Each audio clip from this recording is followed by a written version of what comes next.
Alright, so we're back, and today is what I'm choosing to call Competitive Tuesday, even though in Europe it's not Tuesday anymore, but it's close to midnight, so I guess that's a good day to call it worldwide. And today results were posted. I don't know if you've been following the Magic Online results embargo that we've been having since March 10th, but they've posted results today, which should mean that we'll be getting results every day now. I also kind of I think I can find some weekend results because those are more interesting to analyze in my opinion. Let me try and find those. But basically, the meta is very Shadow and very Heliod tuned, with some big mana sprinkled on top. Yeah, okay, this works. Cool. All right, so I'm gonna let's look at the results from Saturday's challenge. So a big surprise, Grixis Delver Shadow playing Lurrus won, and I think that if you go on this guy's Twitter, we can actually see the deck list. Yep, okay, here it is. So that's something else. So it's a Shadow Scourge deck list, but instead of playing Swiftspear and Bomat Courier, it's playing Delver. And then a bigger number of spells. I still think that playing Delver with 4 Bauble is a bit of a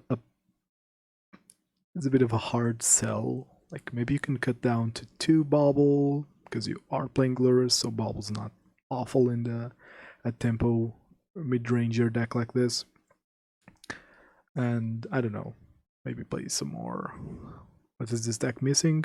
Maybe some, well, Silafire also doesn't trigger Delver, so that's a mute point. Either way, deck looks honestly interesting. Taking Palm and Vortex looking hot. Yeah. Vortex is definitely there for me. Not sure about Palm, because with Dryad and Valakut, Palm doesn't hit Titan like he used to. And I don't know, I like our Shadow matchup to want to play Palm, but we'll see. I'll be making some more sideboard decisions later. This deck list is very interesting. I don't think I'll play against this. To be too specific, like I'm definitely playing against Shadow today. I think that's pretty much guaranteed. This flavor is actually annoying. Again, Stubborn Denial is easily one of the best cards Shadow can play against us, because it lets them get to a low enough life total that their threats are scary, but we can't actually kill them. And then what else? Then the rest of top. Let's just look at top 8, to be honest.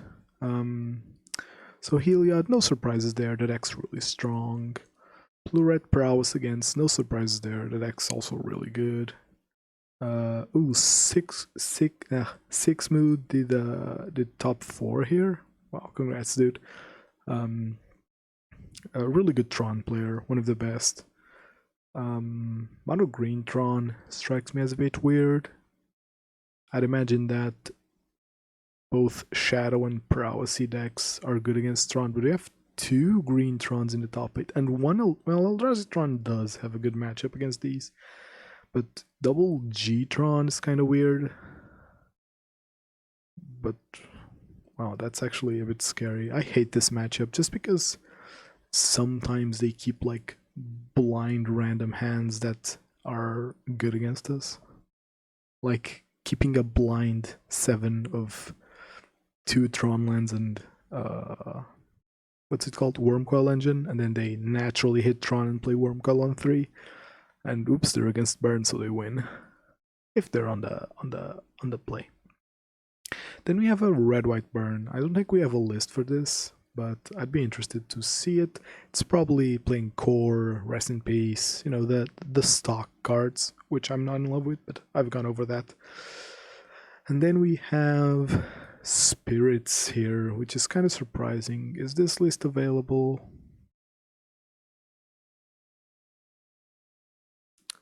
Oh no, this is from a while ago.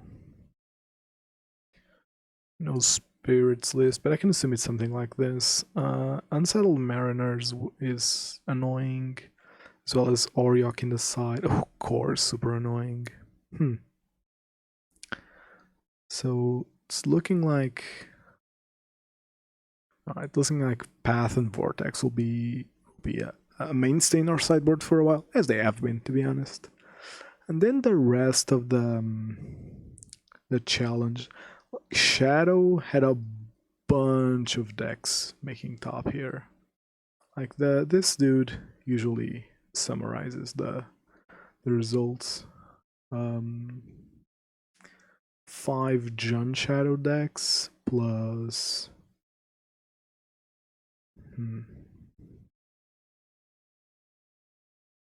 only 5. Well, 5 in 32 is still quite a lot. Like, it's a big jump from Mono Green Tron, which was probably these Green Tron results were probably made by dedicated pilots. So it doesn't really scream meta viability; it just screams good pilots.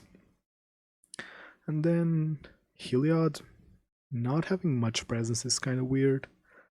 Then the typical split, I think. I think that the biggest loser right now is Control. Control seems to be on the downswing, but not necessarily because the archetype is weak. I think that people just drop decks when they get banned. So Control got 2, arguably 3 cards banned from it, and like a lot of people dropped the archetype. What do I think about Extrinker Lavamancer instead of Swiftspear and Jun Shadow? I think it's a meta call. I think it's definitely a meta call. Renin 6 is basically disappeared from Modern, and so has Lava Dart. So Extrinker and Lavamancer look really strong, both to be on the control seat for a little while longer, and like Hexdringer can attack into Oriok Champion. So I think that those 2 picks right now are just better, but it's definitely a meta thing. Yeah, Delver 1. Jun Shadow is really popular. Heliod, which was considered the best deck, didn't have a good showing. Alright, so let's look at Sunday. So on Sunday, we saw Leviathan, which is a really good amulet player, bringing the deck to a challenge win. And his list is pretty stock. Even includes the Degenerate, Different Art, and now Border Titan. The only card that I don't love here is Kozilek. There's some discussion about this among amulet players that Emrakul is better. I like Emrakul better, but I'm not a Titan player, so like my opinion on this is basically irrelevant. But I am planning on, I'll say this now, I'm planning on playing Titan on next Thursday on the Getting Better at Other Decks day. I'm planning on playing Titan this time. Alright, so this is pretty straightforward. Titan, Niv to Lightmaid. Jesus. Niv to Light Yorion is such a terrible deck, to be honest. You rely on finding specific cards. Well, I guess it does. Like this might be one of the few Yorion decks that are okay, because you are playing 4 Bring to Light, which gives added consistency to the deck, at least added consistency that Yorion takes away. But if you can add the consistency that Yorion takes away, you're on like a same spot in terms of consistency, but then you will have a 4/5 that flies and potentially draws you cards, so I don't hate that. There was a Golgari Rock deck making top 8, which was quite amazing. I think he posted his deck list, yeah. And as you see, the reason this deck performed so well, it makes me happy. And you want to know why it makes me happy? Because this dude is only playing 3 bad cards in Liliana. And Liliana right now is good. I'd play 2. If I were a Jund player or a Rock player, I'd play 2. Like the third one is a fine include. The reason this deck also, I think, made good results, now being a bit more serious, is because as I said earlier, Ren 6 and Lava Dart are in a big downswing, and so Bob is actually a really good card right now. Other than that, the deck is just very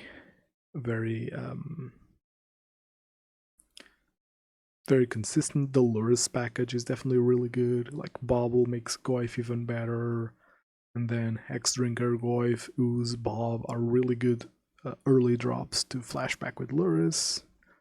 The sideboard, like this color combination has tons of sideboard options, so yeah.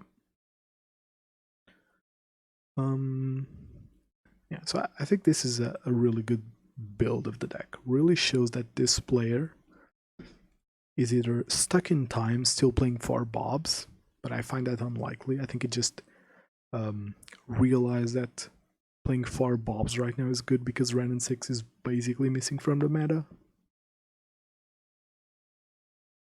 So yeah, good on him. Really good on him. The problem with this build is that as soon as Ren 6 and Lava Dart come back to the meta, which I think it's a bit inevitable, people will still look at this list and jam 4 Bobs and then lose, and then they won't understand why. And some more Jund Shadow. Jund Shadow has overtaken Rakdos Shadow precisely because Goyf and Hexdrinker attack really well into Oriok Champion, which was like basically the only bad matchup for that deck. Probably aside from Burn, but nobody wants to play Burn right now. And then another Amulet Titan, an actual Jund. Does this have a list? Yeah, this has a deck list. Now this list I don't like. Like Ren 6 is ass. Sprout's really out of the meta.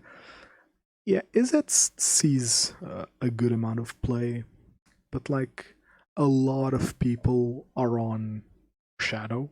Like a lot of the people that were playing Izzet Prowess are what we in the business call spikes, which means they play the best deck of the format. At least the best aggro deck of the format, which means that they are all jumping to Shadow. So less is at more Shadow is the way things are going. I don't love this list. I'd kind of have to assume that this player is just good with the deck. The list doesn't seem exciting. Like 4 Liliana, 3 Ren 6 is terrible right now. Tons of removal. Only 3 push though.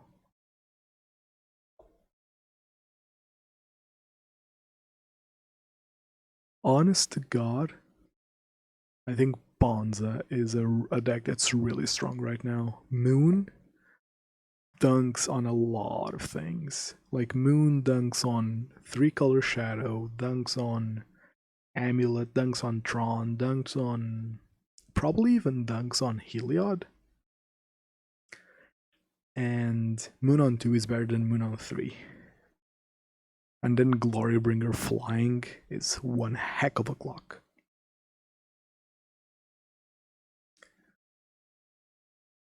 Oh, and the good thing about Ponza, that I think that people that play Ponza need to realize this. Your bad matchups with Ponza are Heliod and Shadow. Jund Shadow is already better for you because your Blood Moons are actually good. But also, you do know that as a Ponza player, you can, and right now you should play Engineered Explosives, right? It beats Shadow and Heliod pretty darn well. Even if it ends up killing some ramp, like, it still puts you ahead. So that's definitely a card that should see more play from the Ponza side. What I was, okay. And then Storm. Storm is one of those decks, you know, very, very old build that still holds up.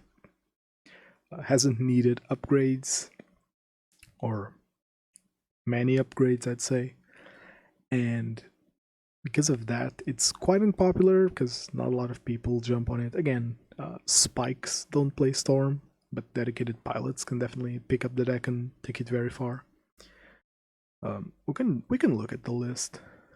I'm not looking at the Jund Shadow list because they're all the same, but in case you don't know them, it's probably this. No, it's this. So it's like Rakdos Shadow, but playing Goyf and X-Drinker instead of Swiftspear. Because again, this, like, the green cards are really good into Heliod. Again, personally, Explosives kills Shadow and Hexdrinker on 1, kills Scourge and Goyf on 2. So honestly, a good card in my opinion to be playing right now in any deck that can. What is this? This was Storm. Was this the... Yeah, okay.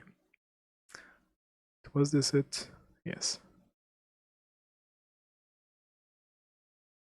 I reckon that... Okay, so here's what would happen at a GP, in my opinion. In the first rounds, people are playing the deck that they have, and because, you know, of the whole pandemic situation, there would probably be a lot of people that haven't upgraded their decks for the past 2 years, or at least the past year, so there would be a lot of weird...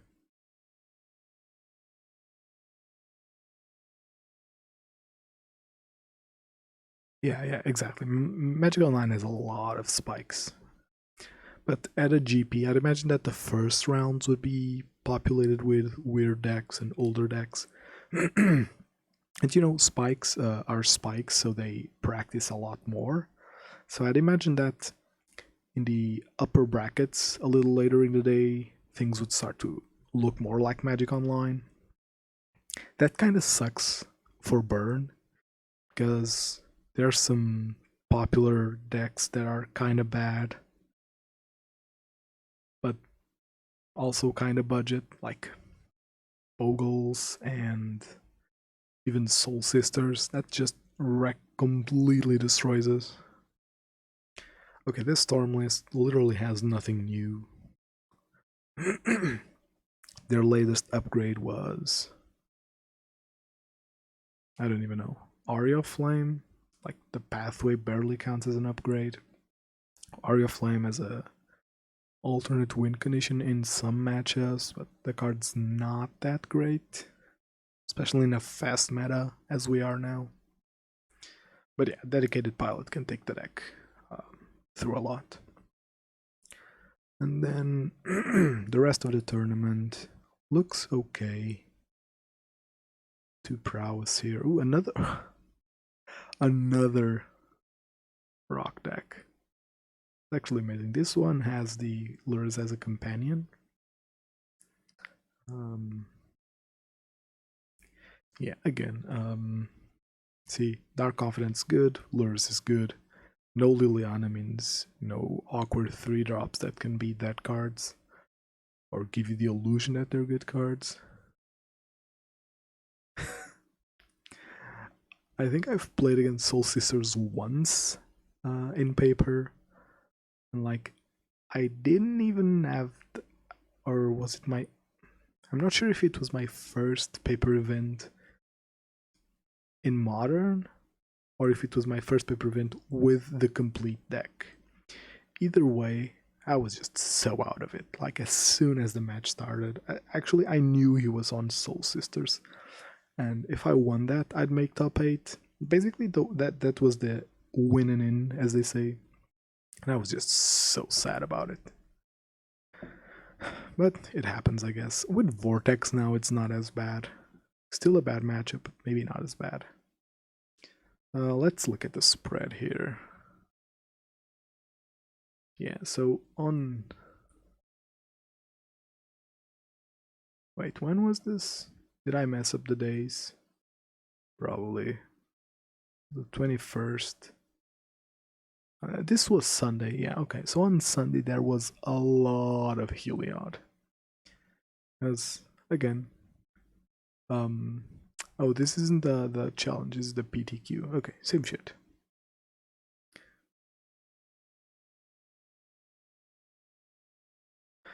I almost beat Souls. Yeah, it's hard. It's really hard. With Vortex, it's possible, but still very hard.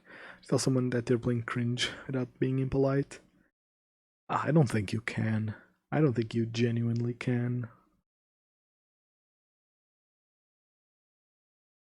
I don't think you can do that. Like the least offensive way I can think of is way too passive aggressive. It would be to say, "Oh, you're playing Soul Sisters? Cool." I also enjoy playing not competitive decks that I really like. I don't know. I don't think you can say that to anyone, genuinely speaking. So a lot of Heliod in this PTQ, which doesn't surprise me. The deck is really good. Niv, I hate seeing Niv. This deck's so annoying against us. Like they play 4 Exile and 4 Helix just to not lose against aggro. And then they still lose because their deck's inconsistent as fuck.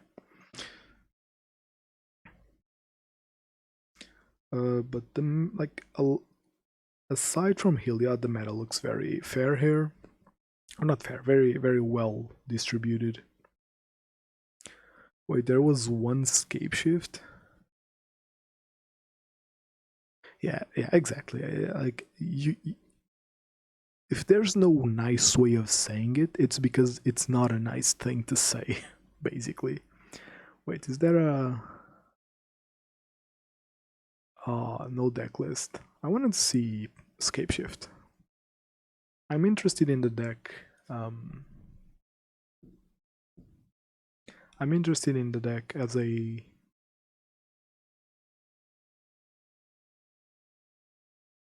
I'm interested in the deck as a combo deck for myself. Alright, now let's look at... So, results are finally up. Let's look at Modern Prelim. This was a really degenerate Prelim, by the way. We have Amulet Titan featuring Elvish Reclaimer, which is good for us, means no Arboreal Grazer. Then Heliod, then the weirdest Tron I've ever seen.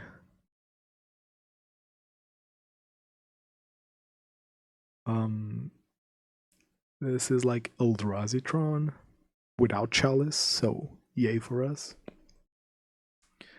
And then we have regular Tron playing 3 Thragtusk. That's a lot of Thragtusks to beat game 1. Then actual Eldrazi Tron. Then Taxes, then Heliod again. So these results are just awful for us as a whole. Like, holy shit. I would not want to play in this tournament ever. Alright, I think that's enough as far as results matter. What's in Legacy? I'm very out of Legacy. Holy shit, this is... Wow. Holy shit. Okay, I need to share this. I need to share this with a friend of mine.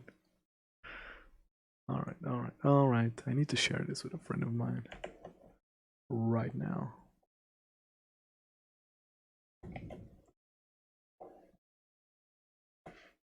Holy shit, that.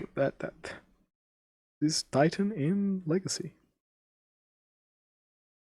It's kind of cool, to be honest.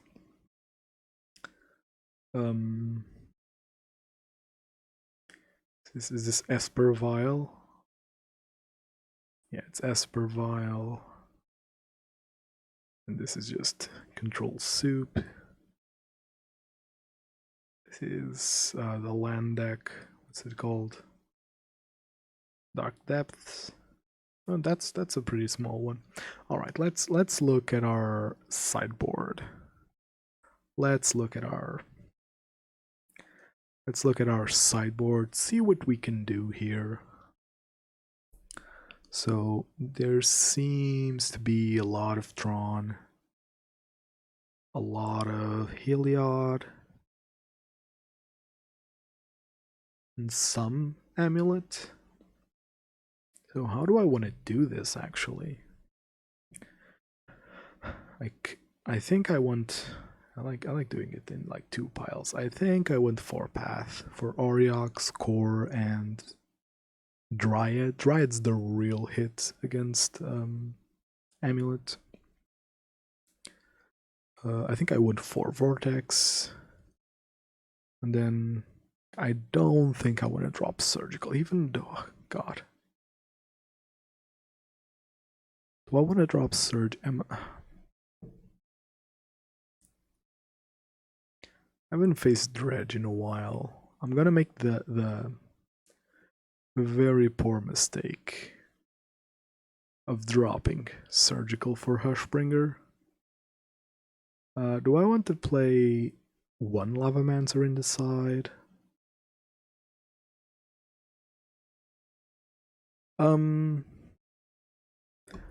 The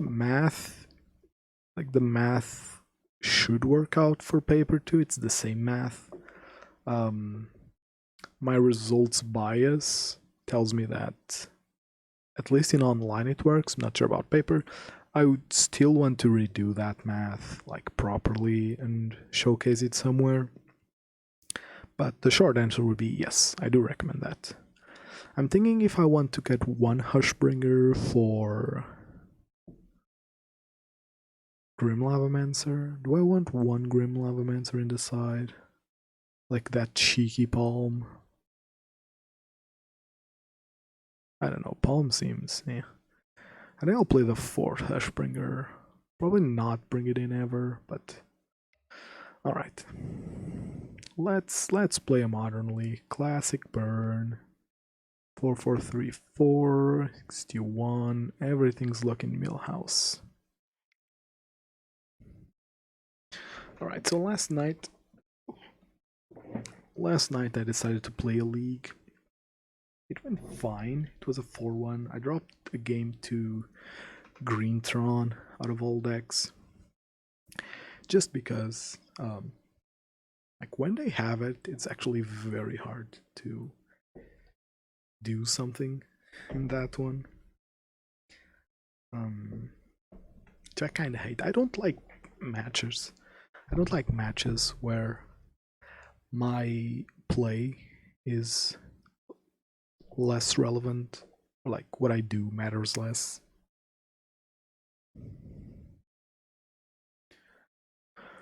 This season isn't going too well, as you can see from my 0 trophy, and like my win rate's really crappy too. But like the bans genuinely hurt us for like 2 or 3 weeks, and then the not posting any results. Like if you go to Goldfish, let me just show this real quick. If you go to Goldfish, now with the new results, Burn isn't that, but like Burn is still here. Burn was like the 3rd one before today because of the embargo, but like Burn's not nearly as low as it should be. Like if you push it to 14 days, it drops a bunch. To 7 days, even more. And so that definitely delayed us from... Alright, so we are on the play. It's good. How good is this hand? Unplayable, right? Yeah, this hand's unplayable. I'm gonna mull here. This hand's a bit riskier, but I honestly like it much more. I get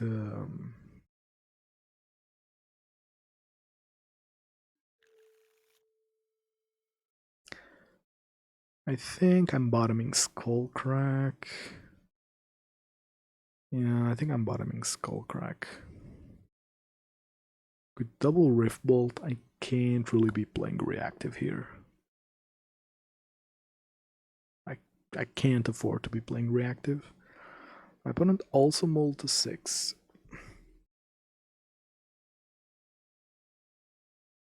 Which is either okay or very bad. Right, so we are shocking here. Keeping one lander on the play, being a fetch, it's kind of awful. I'm not going down to 5. My rule of thumb is on the play at least. Down to 6, you don't mull good one-landers.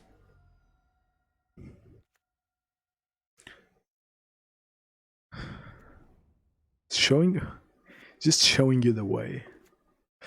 Ooh, this is Sponza.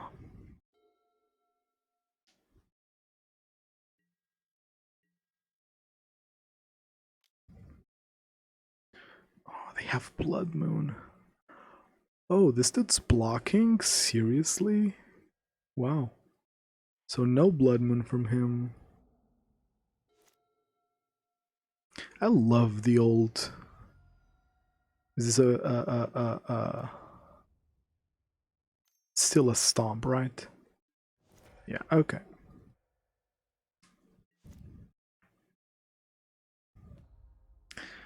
I kind of wish I had a land here. Oh, Jesus fucking Christ. I wanted a land to actually deploy at least one Helix. Because my opponent's very likely to just drop that Blood Moon here. Oh, that's actually worse. Wow. How do I come back from this? I need to draw land? Yeah, keeping a one-lander against Bonza is a death sentence. Another fetch, though? Does not bode well. I have to fetch for... Okay, big brain time. I'm fetching for a basic to put my white spells out of his range of... He's playing Bone Crusher here. Yeah, okay. This is fine. I'm still very much ahead. If I find a land here. Oh no. Oh, fuck. He plays the Blood Moon. Son of a bitch. Yeah, no real reason not to play the Blood Moon. But all I need is a land here, though. Can I find a land? That's irrelevant. Attack for 5. Still very much alive. I only need a land or an actual bolt. Lava Spike works too.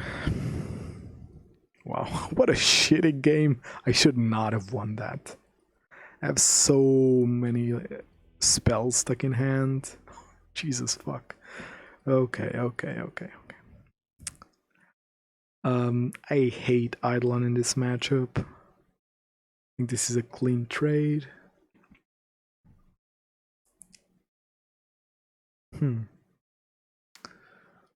Boros Charm. For path seems okay.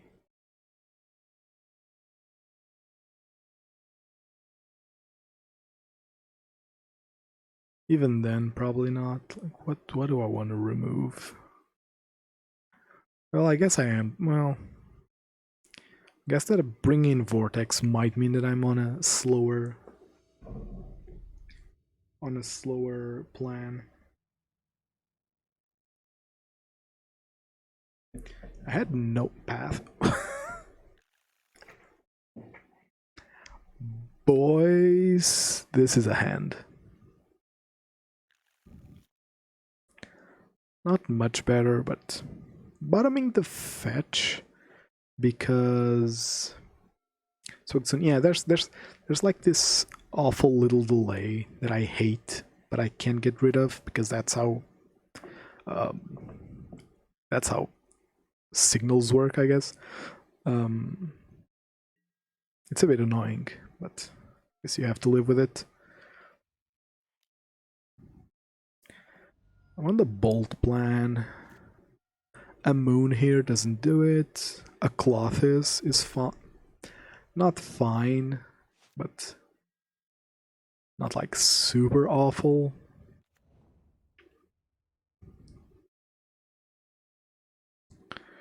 Yeah, I am skullcracking this first one.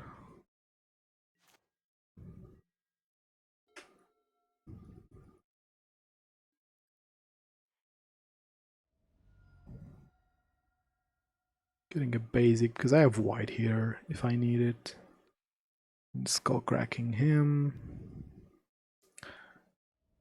I have triple bolt, a skullcrack or wow. It's very surprising. Cycling there. That kind of tells me he has Weather the Storm in his deck. It's not what I want to see.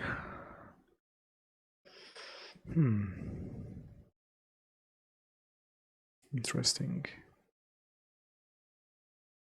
I'm gonna shock here. In case he plays Pillage, I don't want him killing my Sunbaked, basically.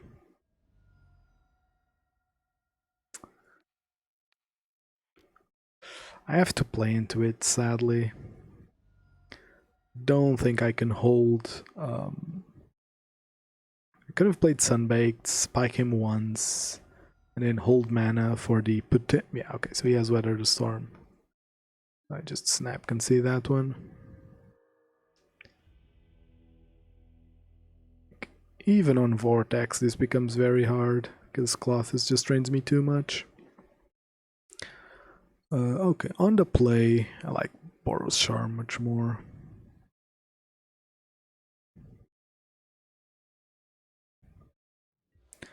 Like, I assumed that cycling meant he was looking for it, and since he didn't play it, he hadn't found it. But he apparently did. Okay, this hand's a keep now.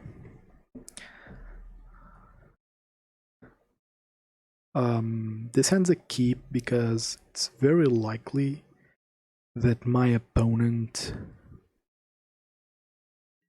is playing for a life gain here. Holding up Bolt for the elf is in my best interest.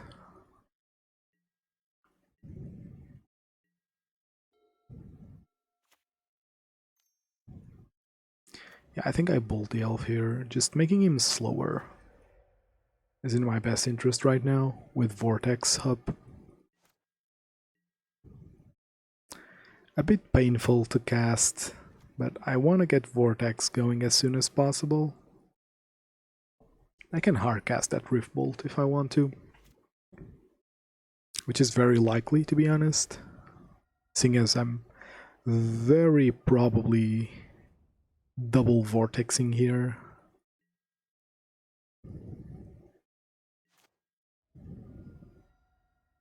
Oh, Swiftspear is a good one. Swiftspear is a really good one.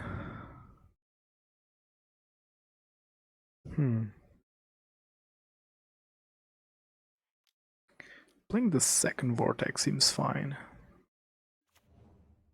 Holding up the fetch in case he has Pillage.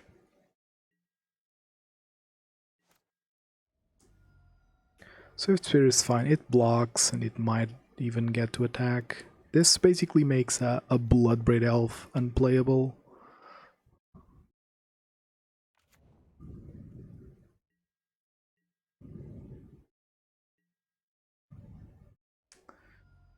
Okay, so this is a... Guess I should be doing this, right?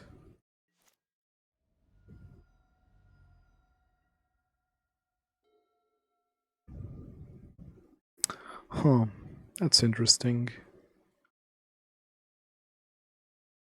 It's very interesting.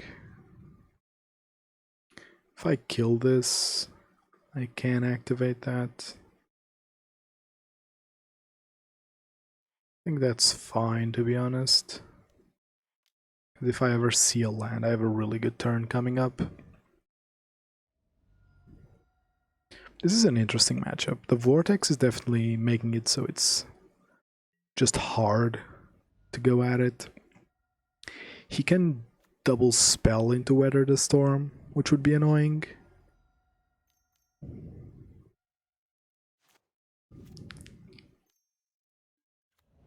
This Coos is very annoying.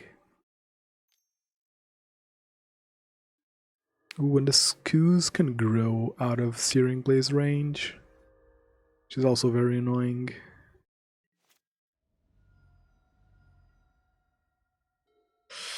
Oh, finding the land here kinda sucks. Does it though?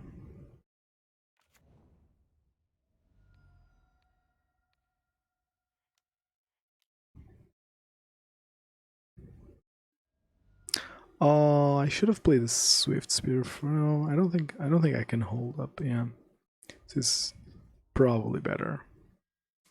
Oh, I'm actually behind on the Vortex race, which kind of sucks.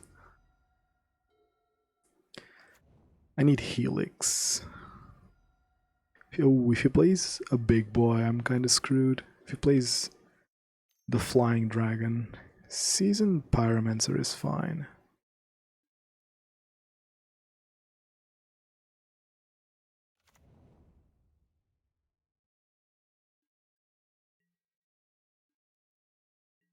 I need Helix here.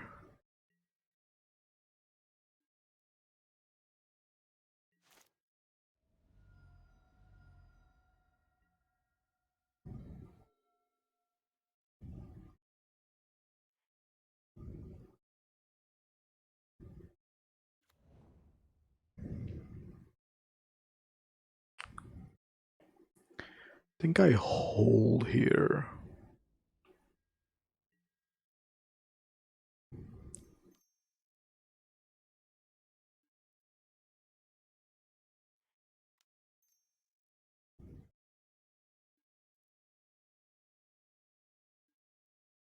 Okay, that's weird.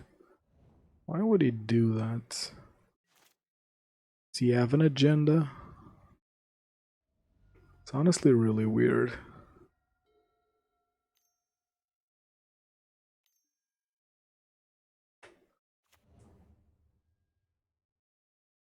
And I am dead.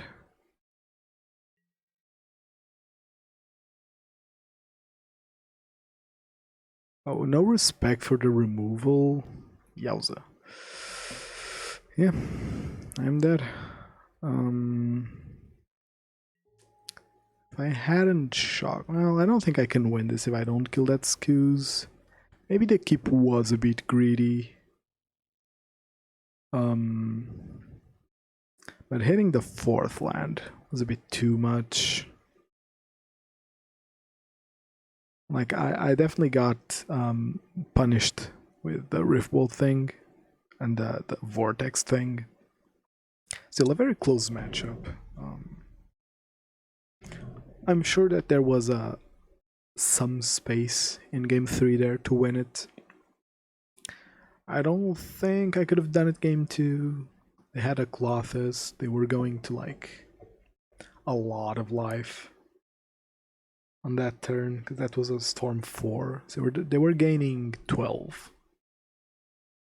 So they were going to 18 with a Clothis on their side. So no way I'll win that.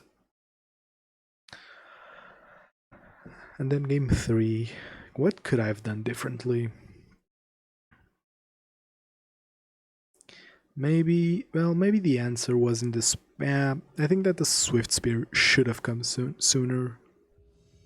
Like, I think I valued the second Vortex more than I should have. Like, the Swiftspear should have come in, should have done its damage, and like the second Vortex is not ideal if I'm not putting pressure. Yeah, I think that was the mistake.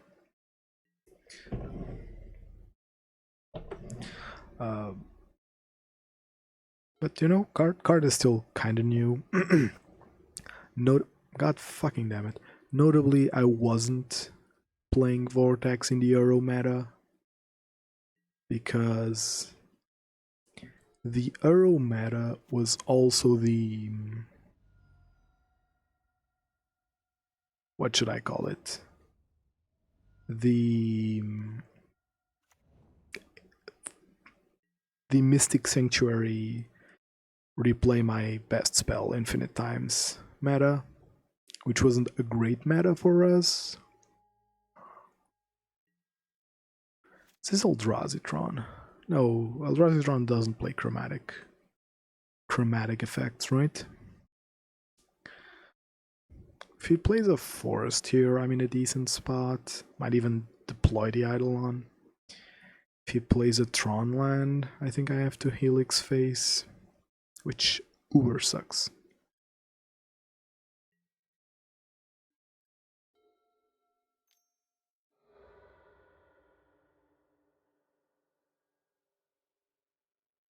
Okay.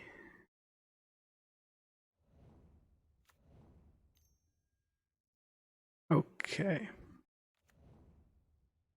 So I'm not deploying Eidolon, sure. Don't care about that.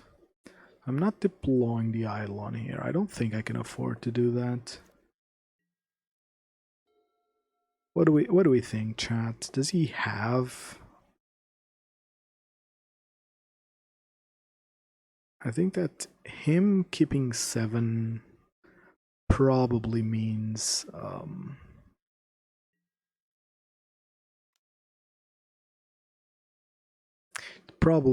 Tron mana, right?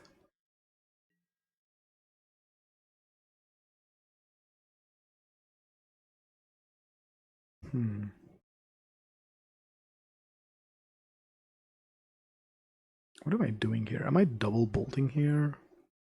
Can I afford that?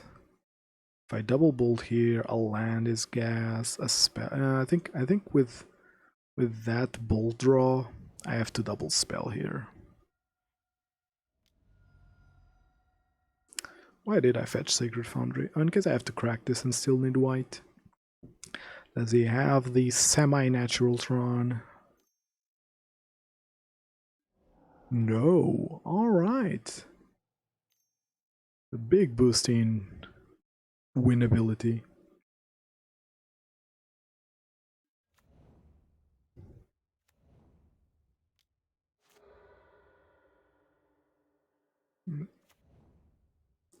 Wow, Eidolon would have been sweet, but I don't think I can.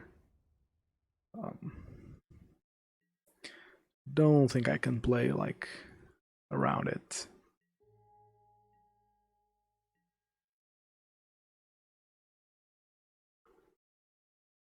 I don't think I can play around the. I don't think I can deploy Eidolon here. Oh, these all the cheap cards is going to. Yeah, that's true.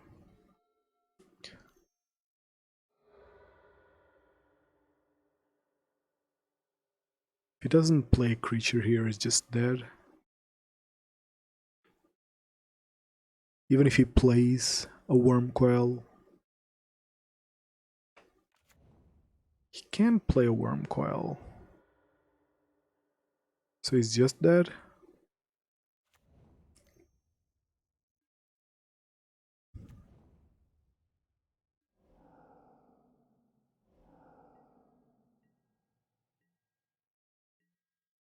Okay, so he's just dead.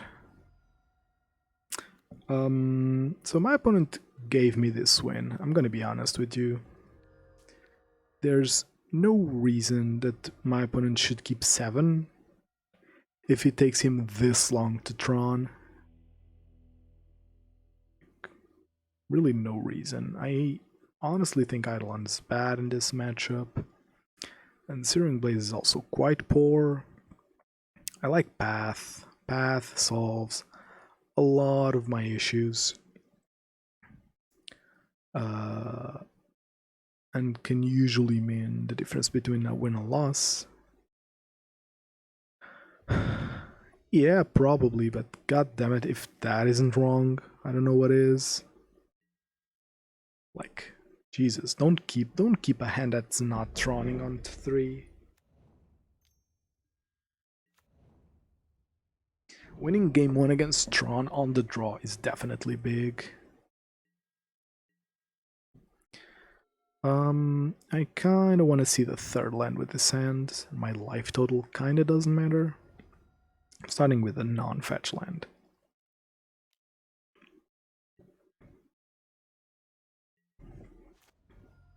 Yeah, unironically the Eidolon would have been really good, but I don't think you gamble like that.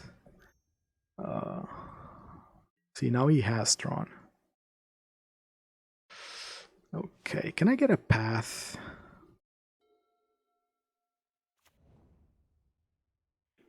Not a path, but it honestly works.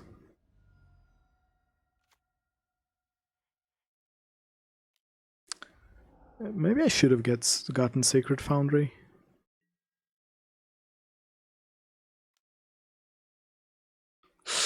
Ooh, that Trinisphere is gonna hurt. That I never fucking learn. Why do I never learn? Holy shit. Yeah, this one's on me. This one's on me. Yep.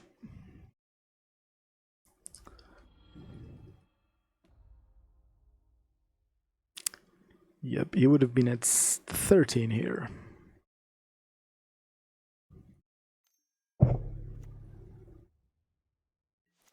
I never fucking learn. This has happened so much.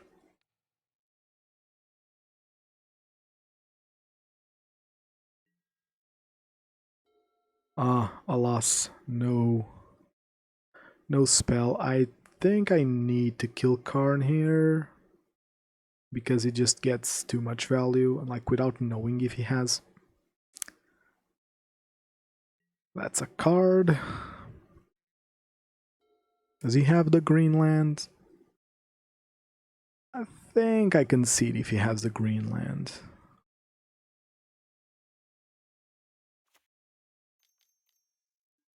Yeah. Well, okay.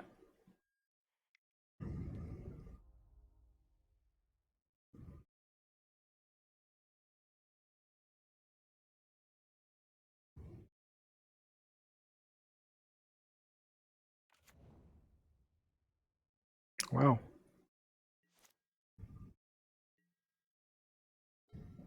Okay, okay, okay, okay, okay, okay, okay, okay, okay.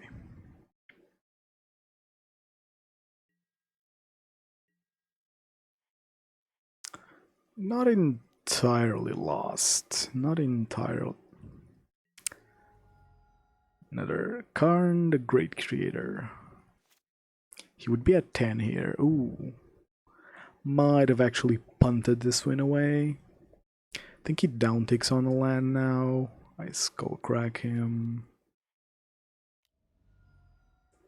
He would have gone down to 7.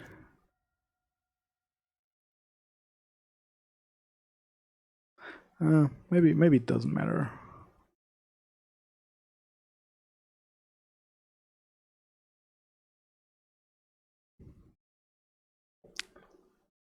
Maybe it didn't matter. Maybe it didn't matter. But I don't know, maybe if I'm squeezing 1 extra damage with Swiftspear on that turn, like so it would be at 6 here. If I draw land, it's still not enough.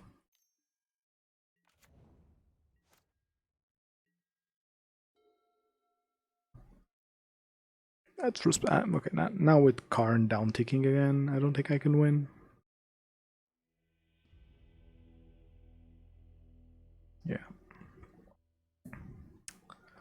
I don't think that my mistake made a difference.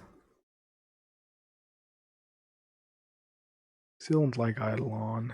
I think Path is honestly good enough at least. This hand, however, is not. Very risky, very risky. I'm gonna keep and I'm gonna ship away. What am I shipping away? It's between Boros Charm and Skullcrack. Double Skullcrack might actually be better. Yeah. Yeah, 2 lands, no smash. I needed to find the Smash Smithereens for that thing. This game 3 isn't looking too good. I need a land here. I definitely need a land here. Having put a spell on the bottom, I don't hate my chances. But if he has... Yeah, starting to look awkward. Starting to look very awkward.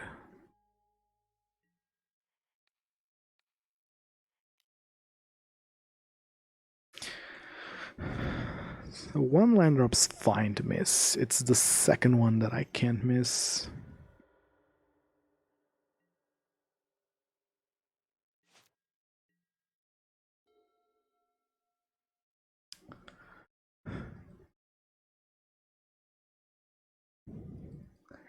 I mean, can I play around it? I don't think I can. Actually don't think I can play around Karn, the great creator.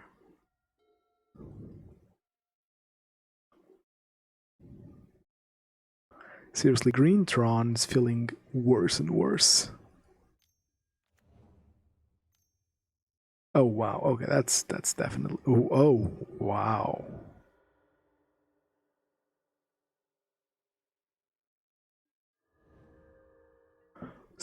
Wow.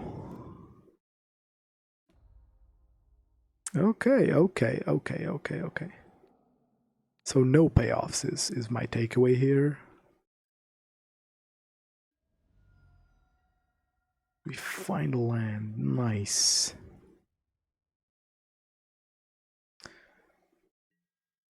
I think I need to play around things. Actually, let's think for a minute here. What's the worst thing you can do? Land Thragtusk. Is land Thragtusk bad enough? Yes. Yes, it is.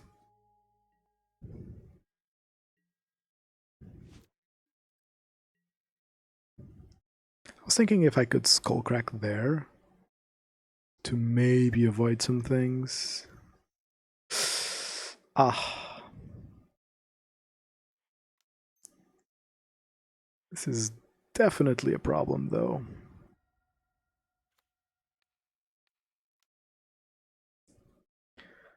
Definitely a problem. Oh, I should have... Oh, I'm such an idiot. Okay. Okay. I should have fetched Shockland. I'm dead to 2 attacks either way. Oh, okay. That just seals the deal.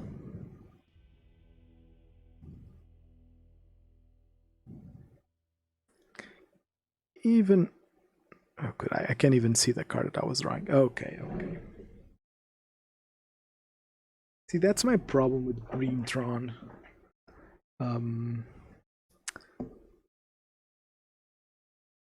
Yeah, that was a rough one. Like, I don't think There's no sound. Wait. Wait, have I been... Okay, no, I do have the microphone. Oh, you have no sound. Your mid D&D session. Oh, that's cool. Let me some good D&D. But quarantine made it kind of hard. Like the people that I would play with all have way too much ADD to actually be paying attention, which kind of sucks. Oh, Gigantha. That's sexy. Yeah, let's keep this.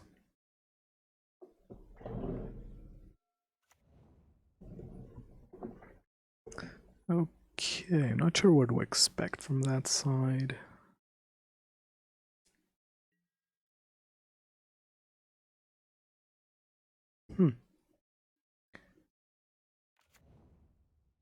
Not sure what to expect from that side.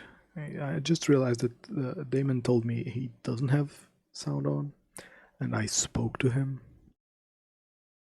Yeah.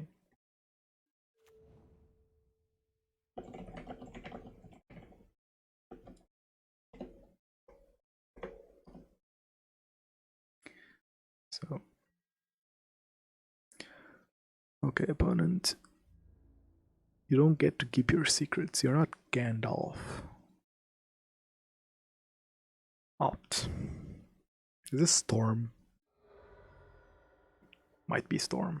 He shuffled away the opt to bolt my Goblin guide. Huh. What am I in for? Seaman Visions does imply Storm.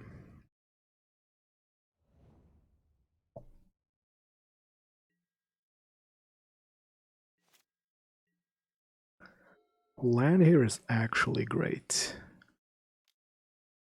I get to do this. I get to attack. I'm assuming Storm. I'm assuming Storm. Okay. Let's assume Storm for now. The game plan is very simple. Keep Bolt up all day long.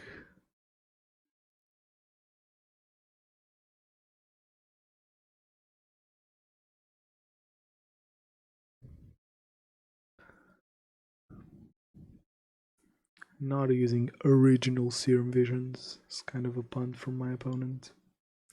Which reminds me.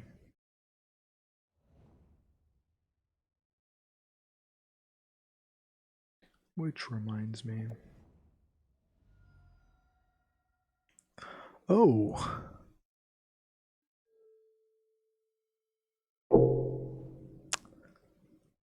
Oh! Okay. That's a bit different from what I thought. It is Storm. Not the Storm I can comfortably beat. Ah. That's a good draw though.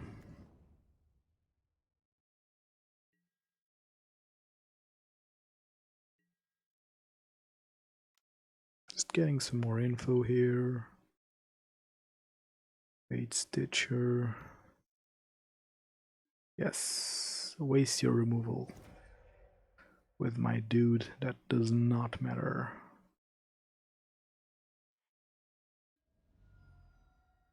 I guess I am doing this. I guess Eidolon, after the second bolt, I'm kind of more on the plan of playing Eidolon here.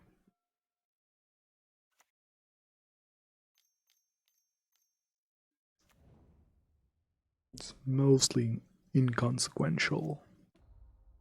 This one definitely goes face.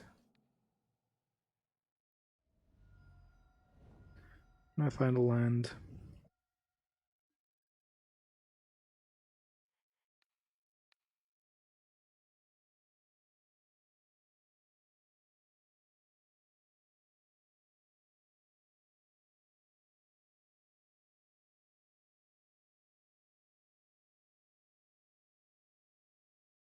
Actually, let's attack first.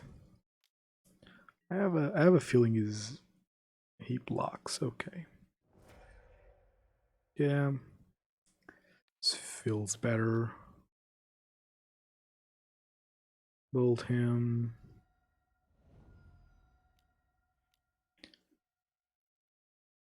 He gets to play one spell, which I think is not enough to get out of this.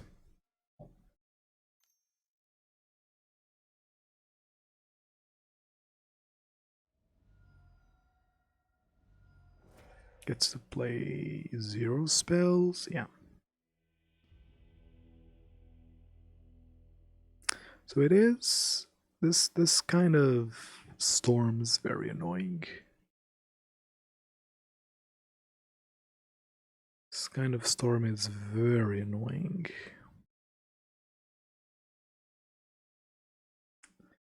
It's mostly annoying because I don't really have good sideboard options. Like Path is okay, but not wonderful.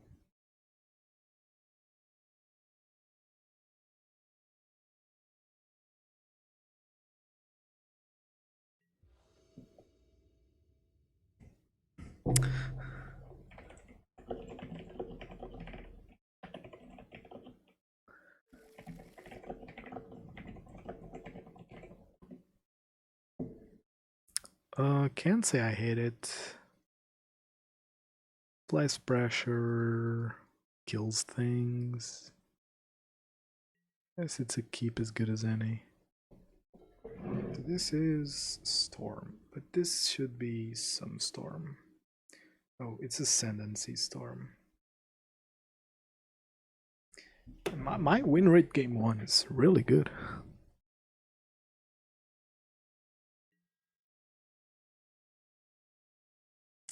Eidolon's a good draw. Lava Spike's not terrible. Let me tell you.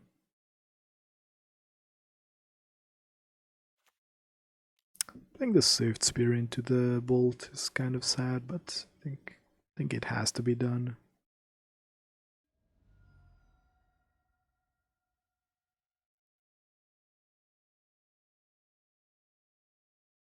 Because if I draw an Eidolon, I definitely want to play it, so better to discard his bolts right away.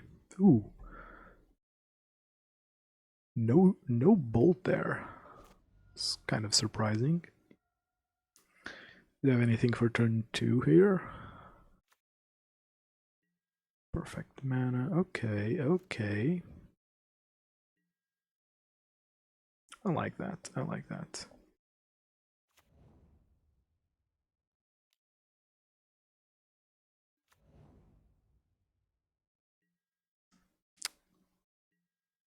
I don't want to bolt here. I'm much rather keep... Oh, that could be a problem. That could be a problem.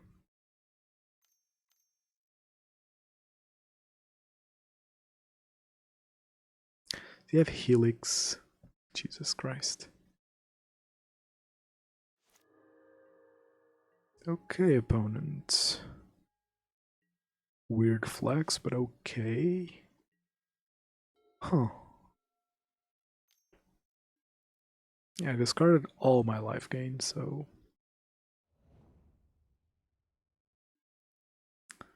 Kinda not in the mood to face this on game 2.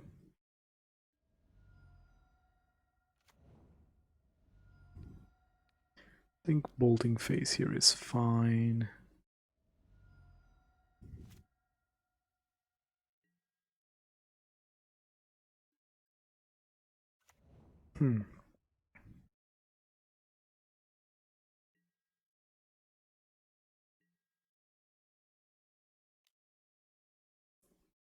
Guess I attack you for 1.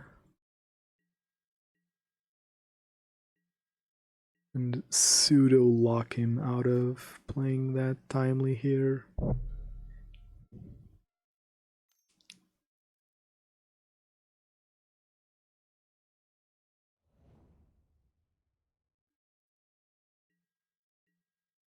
Okay. Now I don't think I can wait.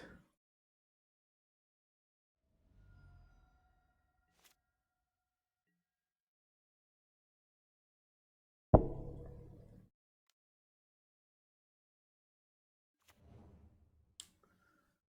was gonna say, do I wanna put him really low?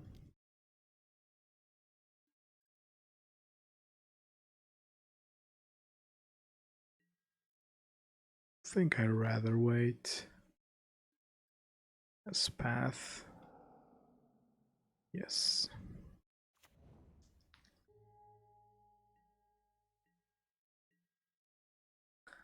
Now, I know that this guy isn't gonna respect the Skullcrack.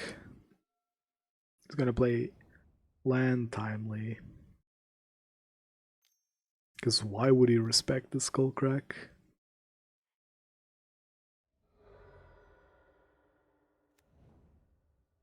Why would he ever respect the Skullcrack, right? It's not like Burn plays Skullcrack.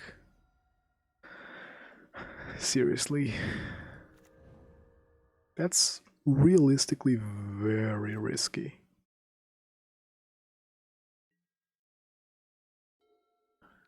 At least he can't actually Mystic Sanctuary it back. But I also know that this dude probably kept more than one, and I saw that with Goblin Guide, so I'm assuming he has another one here. Drew a land. Yeah. It figures.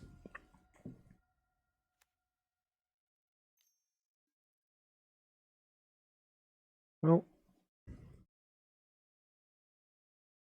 I have no clue what my opponent's playing.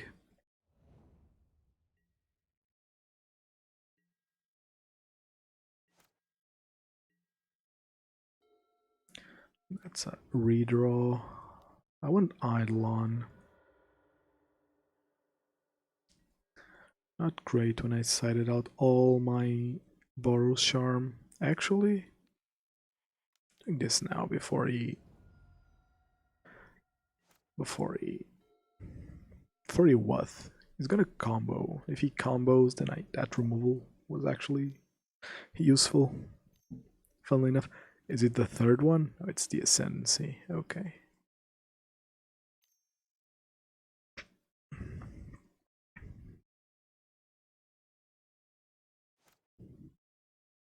Eidolon would be nice.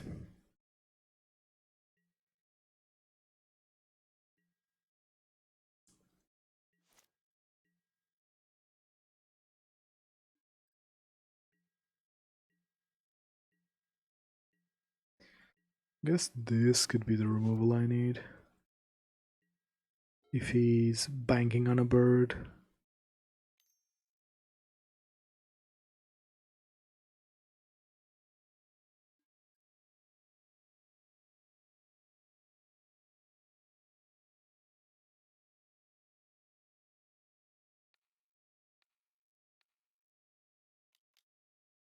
Guess now is as good as any time. Kill one, make it really hard for him to one-shot me. Well, sure then. Now we play the waiting game. And we start planning. Skullcrack and Vortex definitely come in. What am I setting out though? Well, ooh, I do have Boros Charm in. Probably Boros Charm and Lava Spike though. Or Rift Bolt, because it is awkward. Well, I don't think that this matchup is a matchup where I care too much. Yeah, and okay, makes sense to bring in Vortex. Might just be too good for them to actually deal with.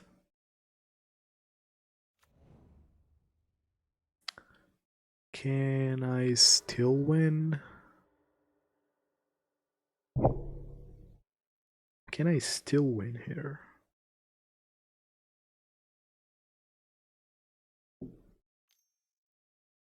See, here's the funny part. My opponent gained 12 so far and is still at 6. So my opponent from 32 is down to 6, which is hilarious to me. Like, one timely wouldn't have been enough, is basically the thing here, which in my opinion is hilarious. Like, when one timely isn't enough. This comes in. Charm comes out. Ooh, Path actually comes out instead of Lava Spike. Yeah, I like this more. Yeah, I prefer this. I don't want Path in this matchup, especially on the play. Sand's quite alright. Double Goblin guy to take it away on the first couple of turns. And then Skullcrack to make him doubt himself in future turns. I think that the problem was that he might not know about Skullcrack as a card.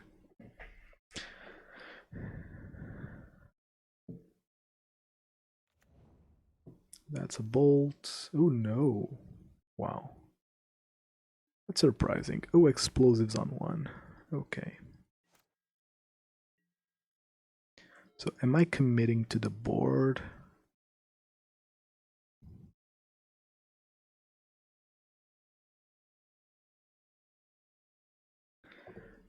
Am I committing to... Probably not, right?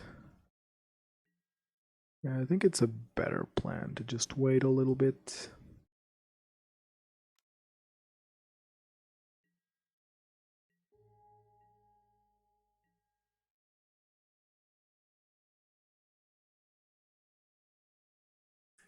Do have Searing Blaze in the deck, so I should be wary about that one.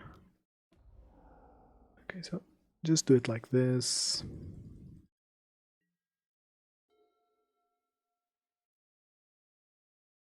If he has Helix here, I'll be a bit mad.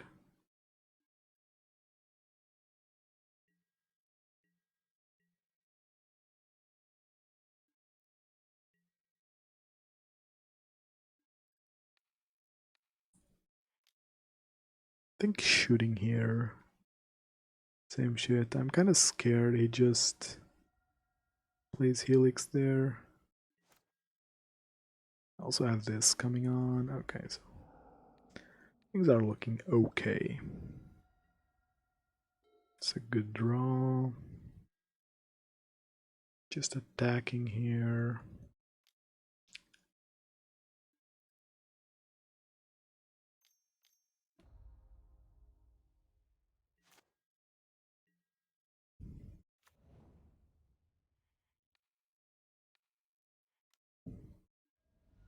All right. As you wish. Does he just play? Oh, please play. Oh, come on, opponent.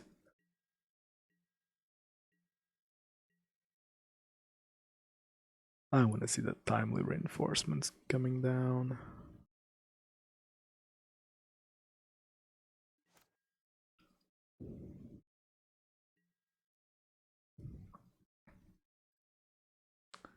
It's a good one. I don't think he has Helix. I think he would have played Helix there. Well, maybe not if he's expecting Eidolon.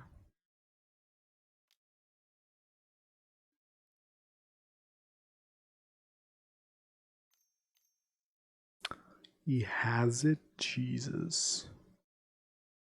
Yeah, I think I'm better off skullcracking here.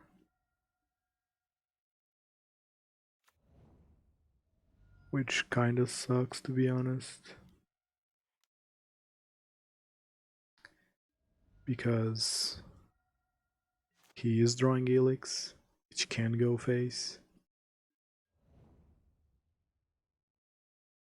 Did he target me? Okay. I'm assuming this is the same island that's there, yeah. Wow, this is a very bold move. This is a very bold move. Like, he knows I play Eidolon. If I bolt him and play Eidolon, he's very up against the corner. Knowing myself, I'm not gonna draw Eidolon here. Okay. Actually, I'm fine with this draw.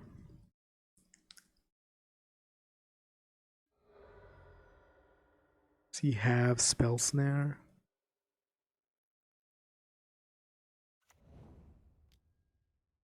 Okay, good. So sadly I can't spike him, which kind of sucks, but he also can play Bauble now, which is pretty cool.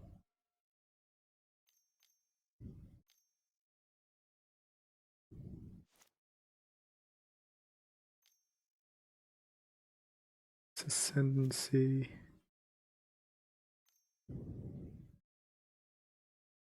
Okay. He might be clocking me here faster than I can clock him.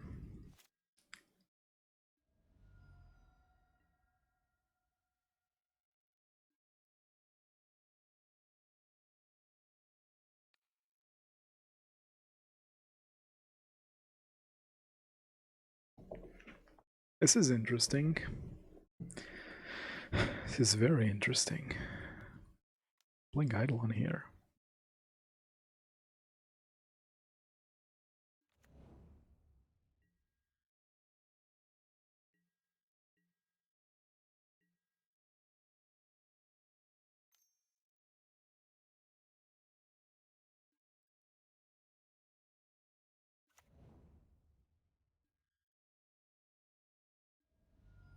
Okay. So, very important. Can I survive this?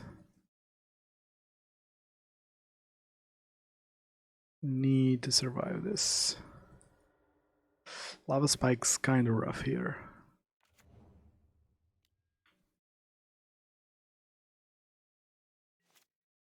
He cannot play Bauble though. That's 4 dead draws he has.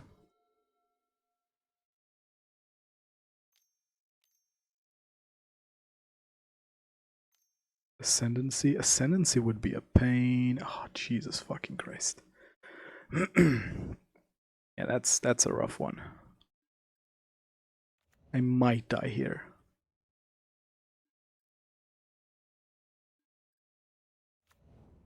But you know, this is the downside of... Oh!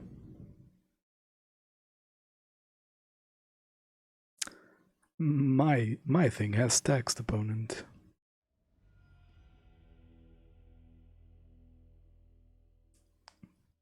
Was I dead though?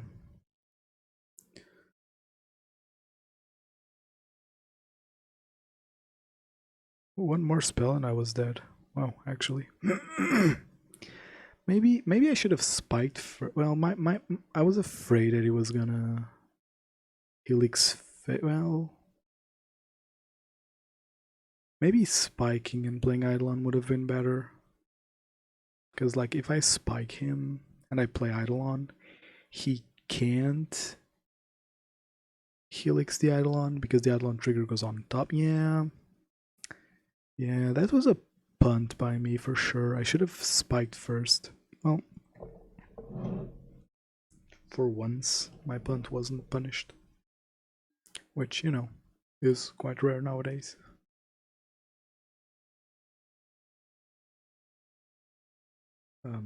It's kind of like that's the thing with burn and somewhat aggro in general, is that the deck is much more punished from mistakes. Like when I was playing Bonza last week, I felt like my mistakes were weren't as didn't put me as in so much deep shit. And when I see my good amulet players playing amulet, my good amulet friends, my friends who are good at amulet playing, that's the Senate I want to say. Like there are a lot of times, well, maybe not a lot. But there are definitely more times that they kind of fumble their turns and still come out on top.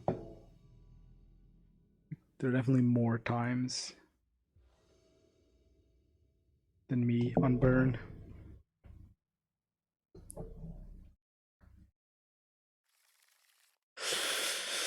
Ooh. Really good hand. No turn one play, and too many turn two plays. It pains me to have to mull that, but I'm glad I did.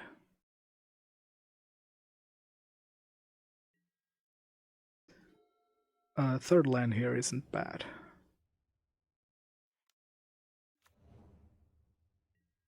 I think that wasn't a keep too. Well, at least I know that this Goblin guide isn't gonna see his third day on Earth. I could also play Boros Charm, saving the Goblin guide, which would null one of his removals.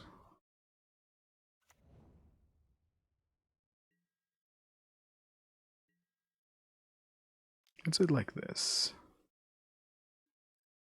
Lurus? Wow. This is Jund as Jund can be.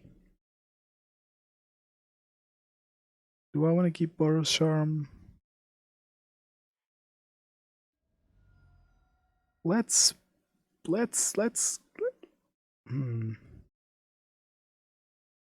Eidolon though. Eidolon's pretty good. Eidolon's pretty good. Eidolon is pretty darn good.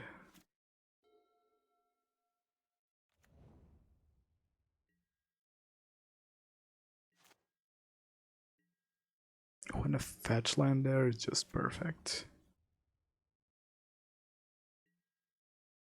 I get to save my Eidolon if it comes to it.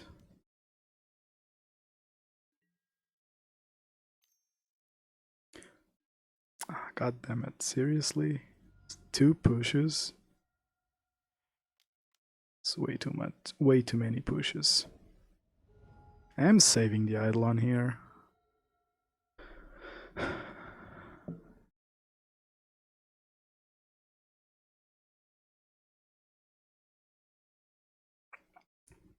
Could have saved the Goblin guy the previous turn.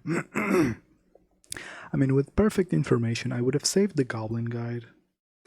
Attack for 2 again here, then play the Eidolon here. In the end, that might be the same. Okay, so I shouldn't skip here because... Okay. That's not too relevant.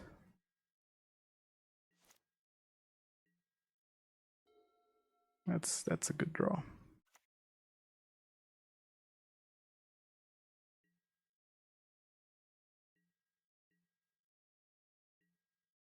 Opponent's very close to being dead. Assuming they cast another spell here.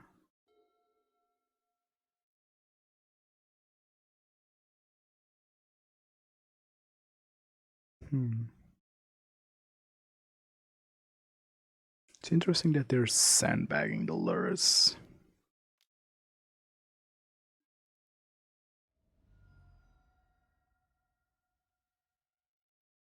Okay, I can respect that.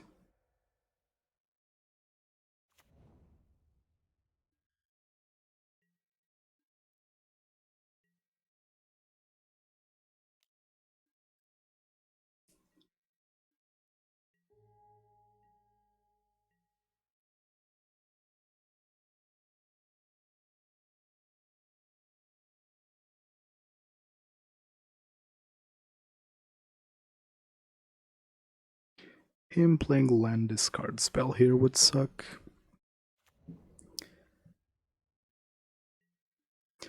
Skullcrack should be the play here.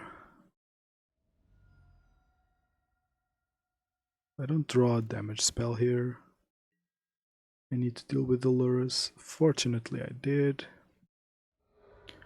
Which means I get to do this. I get to kill the Goyf.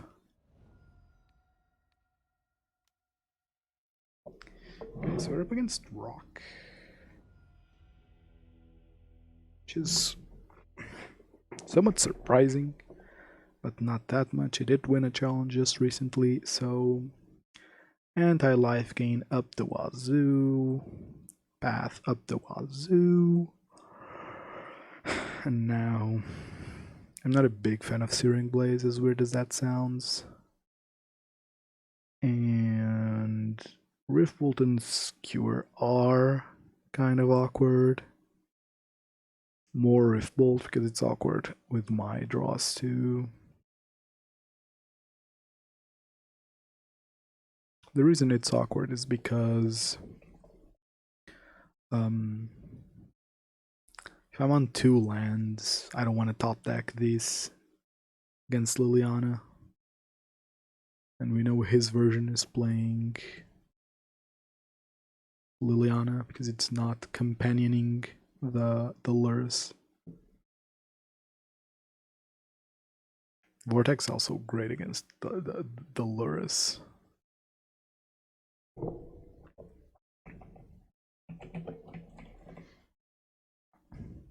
I wanna buy foil time spiral lava spike,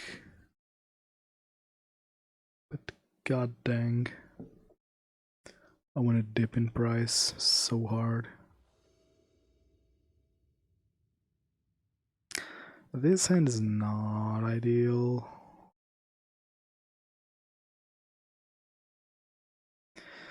But I don't think I can move. Well, this Eidolon's gonna die 100% of the times.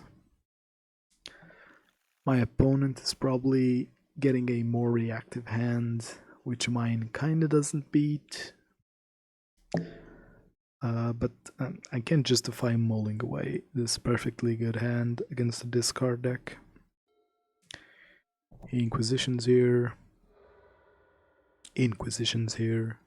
Takes away Eidolon. I land. I might just Bloodstained Mire actually.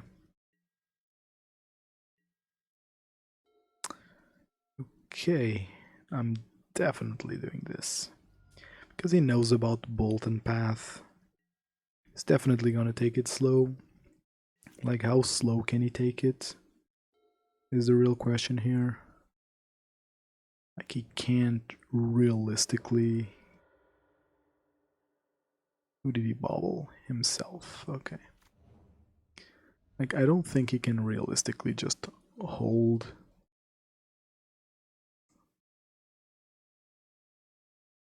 I don't think he can hold for that long.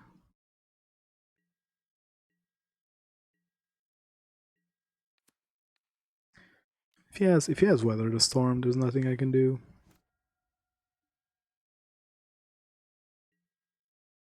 That's a nice draw.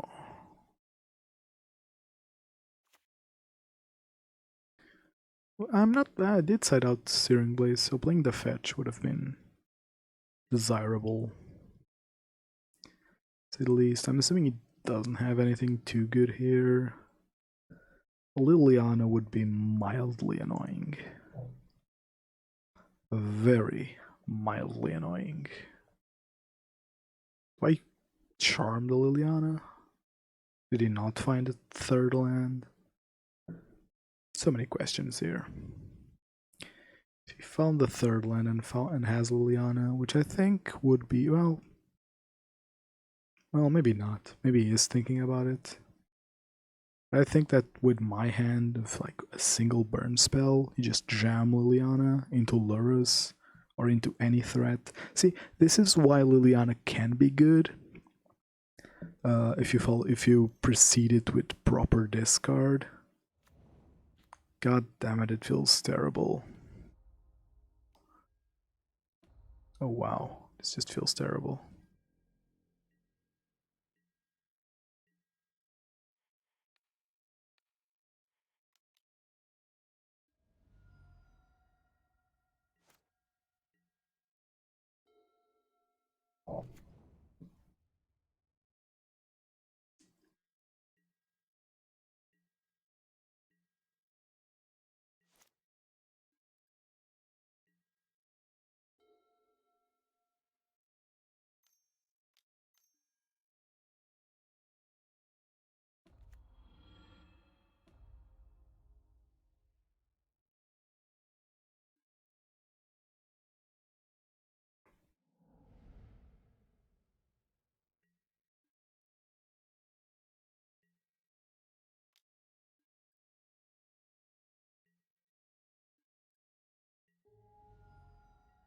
Do not care about this 2 damage.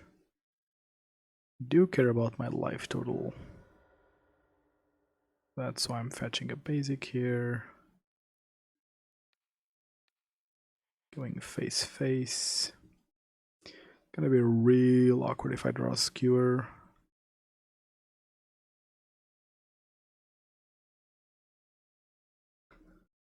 I don't think I can hold though. I can't let that evolve. That's the issue.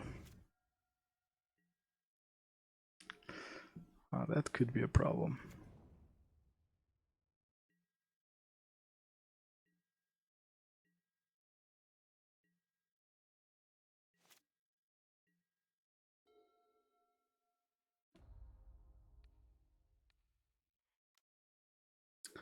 Maybe I am playing into Allurus at this point.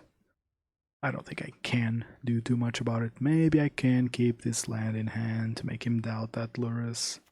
Like, come on, let's be real here.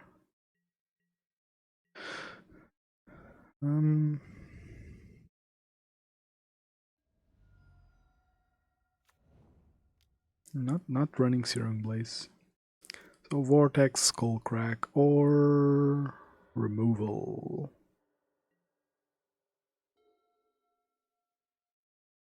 I don't think this does it.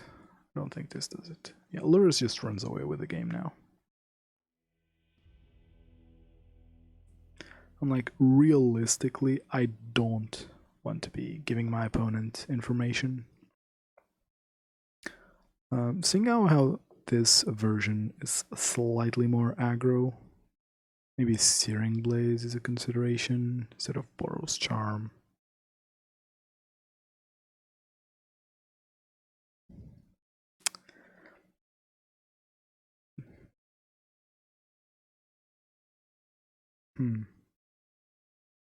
Like keeping all skewers.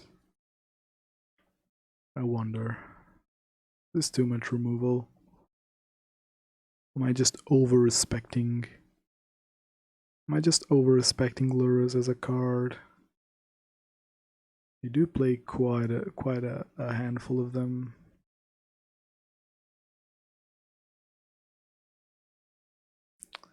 I think that Skewer is too awkward in the matchup. It can get stranded in hand way too easily.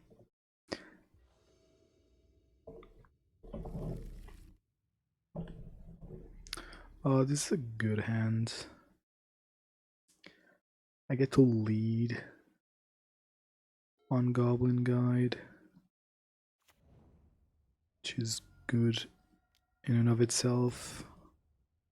Now my opponent has to choose between turn 1 removal or turn 1 discard. Unless he has Collective Brutality. Like, I don't think it's correct to play around Collective Brutality. Yeah, it discards Eidolon here. A big whoop. Can I please top deck one now? No such luck. Okay. This little Goblin Guide's attacking again. You know what sucks now is that Tarmogoyf. Oh, that's such a good draw for my opponent. Jesus fucking Christ.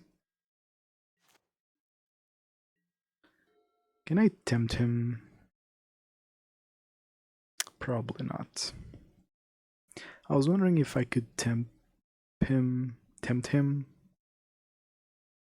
like just letting him discard, maybe discard the Skullcrack, because Searing Blaze is uncastable. If he has another one, I'm just getting screwed. Don't think that's an option. Vortex is a good draw here. Eidolon's a decent draw. Land Snake, no. Ooh, Land Push. Alright, alright, alright. Oh, my heart. Yes, seeing 5 lands when I keep 2 is definitely a little variance problem. Although, that Thoughtseize could be doing miracles. I'm gonna play the fetch land instead of the known Vantage so that he's scared of playing a creature here. He saw Searing Blaze, he might be scared of playing a creature here. Or he might seize first. And those 2 points of damage are gonna be the difference, I think.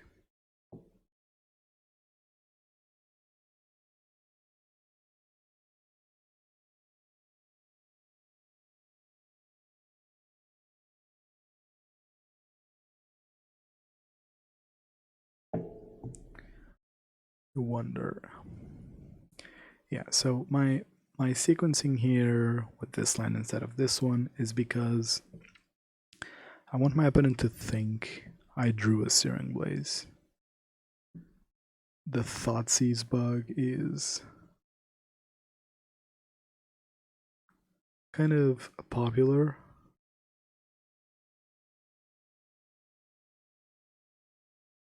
And not sure if it's an actual bug, but it makes people, might make my opponent make a decision around it. And seizing first. I want him to use that Thoughtseize right here.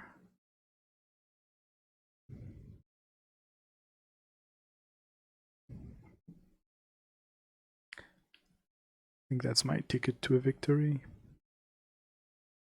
He seizes me, doesn't say anything, says go.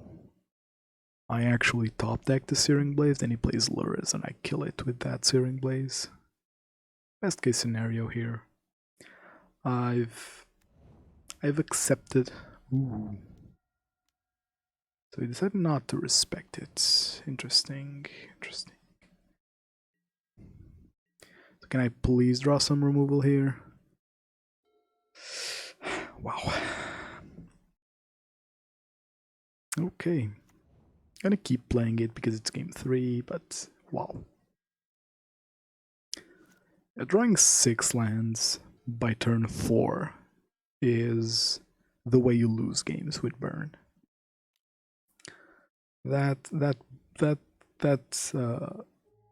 life game bullshit isn't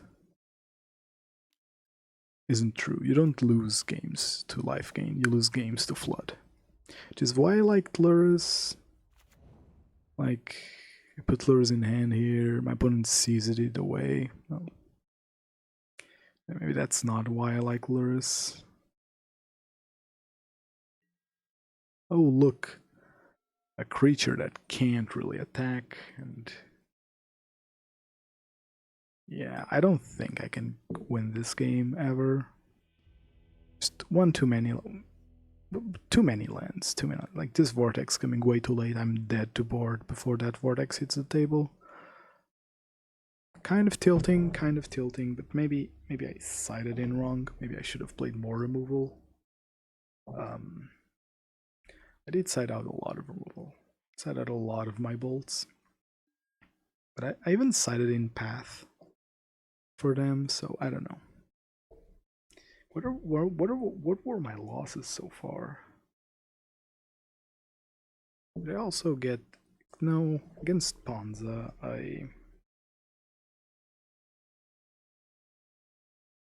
think that against Panza, I definitely mis-sequenced my plays. Like I should have played it differently, but kind of feel like the game against Tron and not Tron, the Rock was a bit on the unluckier side, which I hate to say, but like, how do I win game 3 there? How do I ever win that game 3? Is my genuine question. Like, my opponent saw a discard, saw Lurrus, I saw lands. The Tron one, I don't know, I'd have to watch it back. Like, it's just a Tron game. How much can I learn from watching one Tron game? What happened in that Tron game? Seeing Logic Knot's actually relevant. Should be Esper control. Ooh.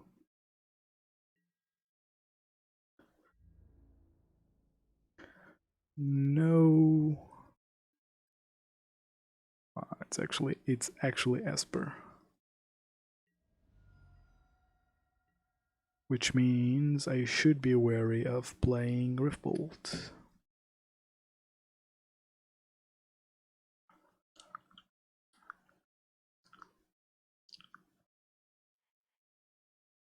I guess him playing Teferi to counter my Riftbolt is not the worst of things here. Where the payoff is...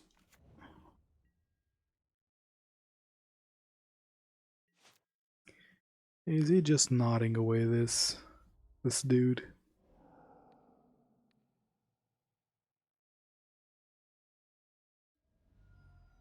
That hit? Wow.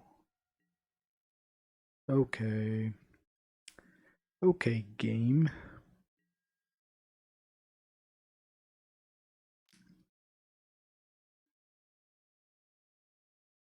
That's a rough one. Snap? Wow. Am I killing the Snapcaster here? Probably right. As crappy as that feels, I think I have to kill it. He can cling it now.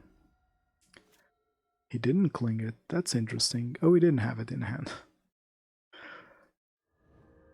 He clings it now.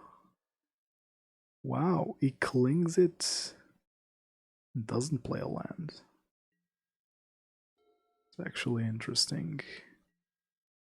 I also don't see a land, so... Turn 4, by the way. Jeez, this is why I get tilted. My opponent...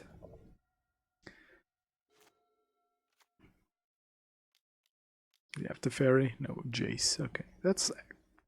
Wow, that's so fine. It's not even funny.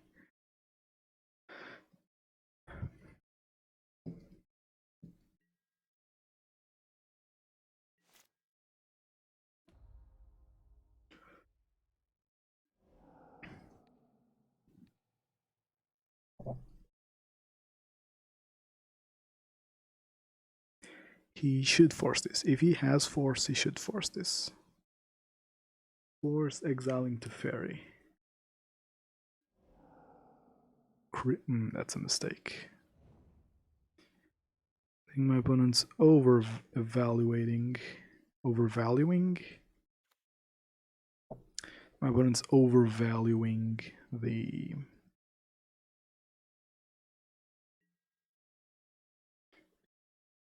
cryptic command, the Teferi. He might have put it back. Did he? Oh, he played a land there. Smart. Okay, so here's the plan. Not double spiking, because I think that double spike will be the last turn, or triple spelling, or quadruple spelling even. Whereas right now I can Helix face. He played land. That's weird. That comes in tapped, it doesn't control any planes. Playing castle seems super greedy in this list, to be honest. I didn't use my mana. Jesus fucking Christ. That happens more than it should. If he wants to trade away a land... If he wants to trade away a land, I'm fine with it. Oh, smart boy. Eliminate, okay. He's using that castle to draw 2 cards with Jace, or he was. That's actually smart. Now, can I actually play spells here? Still has that logic knot, which will be a pain to deal with.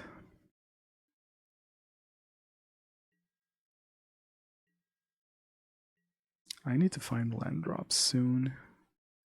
Soon-ish. Like, if he counters this, I'm fine.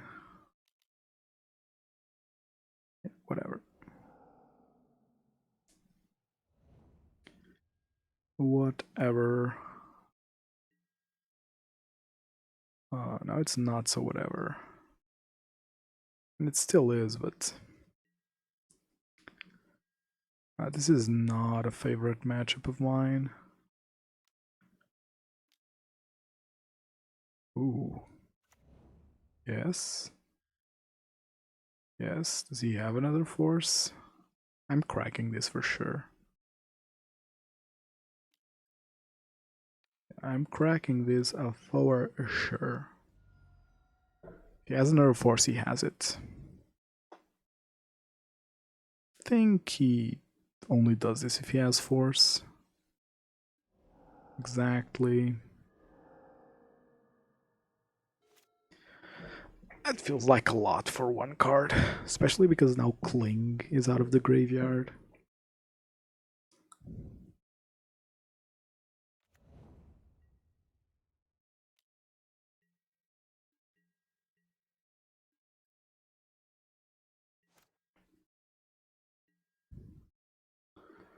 Actually drawing like the one game I need lands.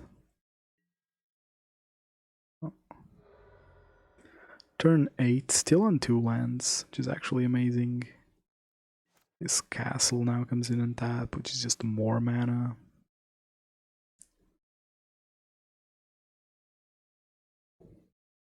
This is probably a loss.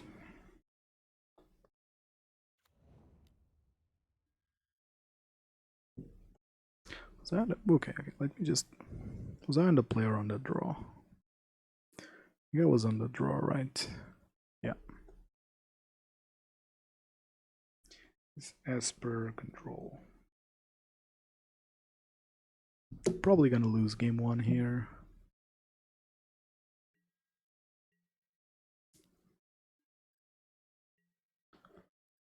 Opponent really... Well, I can't really blame my opponent here. Like, he's just doing his thing. I think that screwing for so long was definitely the problem. Sure, I had a turn where I could have cast a spell, but I don't think it would have made a difference.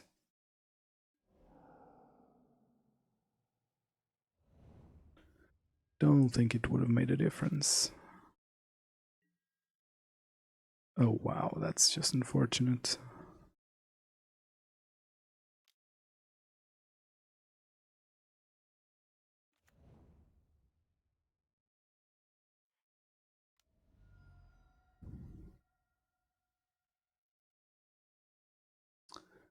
I'm not attacking.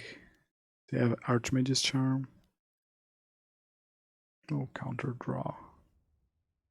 It's actually a punt in my opinion.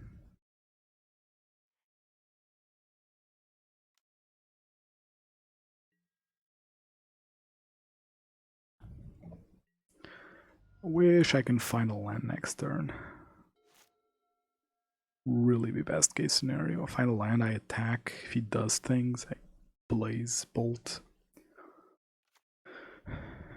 like trade favorably. I have to be careful. I'm at 6, and tapping this Sunbaked means I'm actually at 4. Tapping this one means I'm actually very dead.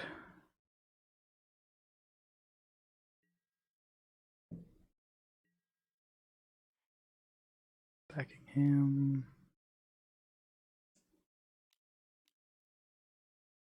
Eliminate. Okay. Here is the plan. Here's the plan.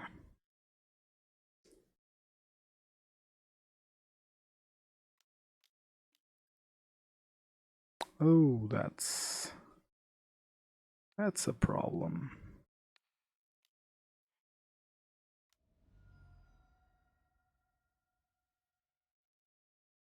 It's definitely a problem.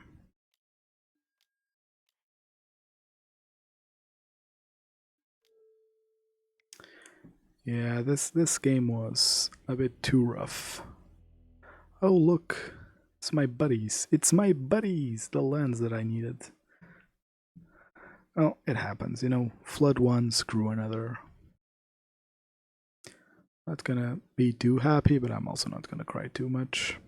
And I know that I'm crying, but my first game 1 loss though, which is cool. I like that I can win game 1 without too much of a hassle. Arguably, this is the one game 1 that I got hit with bad variants from my side. The Tron one, probably my opponent got hit with bad variants on his side. That's okay. I think fuck. This only means that my problem could be in the sideboard. If I'm losing games 2 and 3 regularly, might mean that my problem's on the sideboard. Definitely a possibility. This is Snapkeep. Has Vortex. Oh, I didn't side out Searing Blaze. Ooh. I swear I have a reason for that. It's definitely not that I forgot that Searing Blaze is bad in this matchup.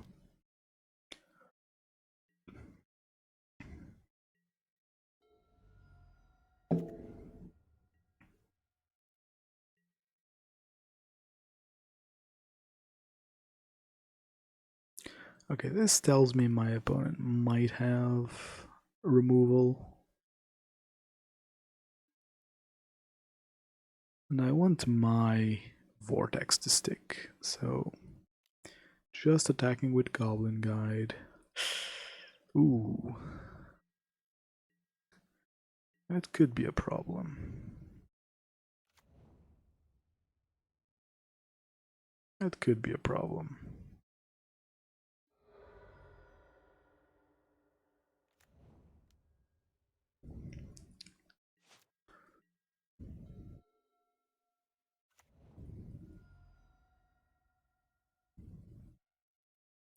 That is someone very eager to play Celestial Purge.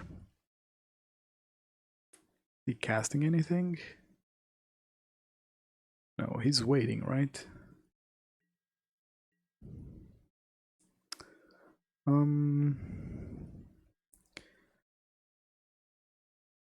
Guess with Searing Blaze in hand. Well, but I am kind of waiting here, right?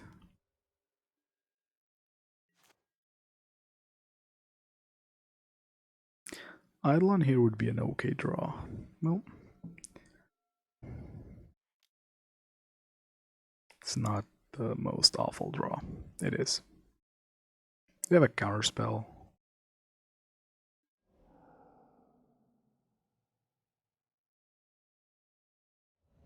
The cheeky bastard. Is not expecting that one, huh?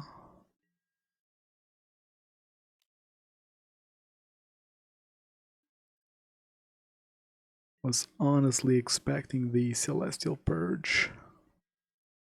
This sucks. This means I can't. Well, going for value then. This sucks because it means I can't. I don't want to play Vortex into a known Purge. I'm gonna make him use Purge on Goblin Guide. I think that's how I win this game. Oh, fuck. Game 3 is the real headache. Like, game 2 should be easy.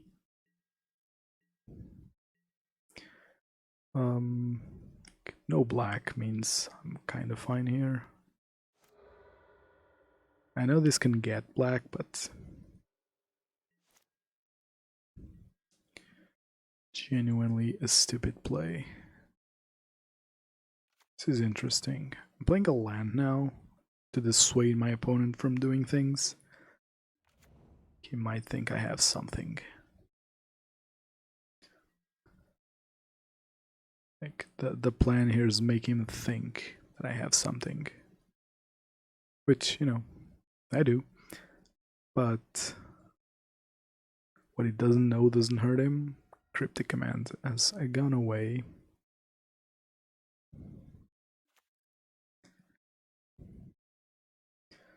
So this is definitely a what's it called? A purge? Or path purge. No, it's just a purge.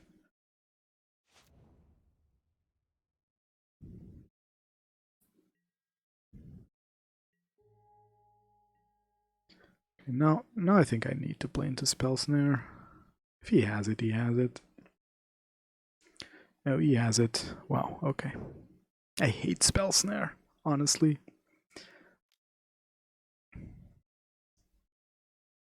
And now timely reinforcements. Oh. Of course he has it. Jesus fucking Christ. And now he will have force. Wanna bet? Who wants to bet on him actually having force here?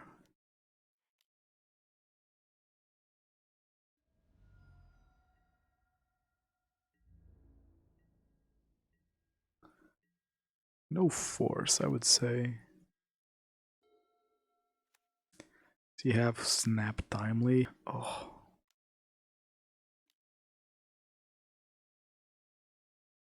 What the shit?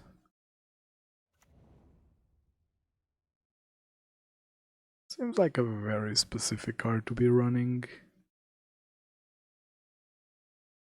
What does he name here? Lightning bolts. I can live with that. Spain costs here, explosives on 1. I can also live with that.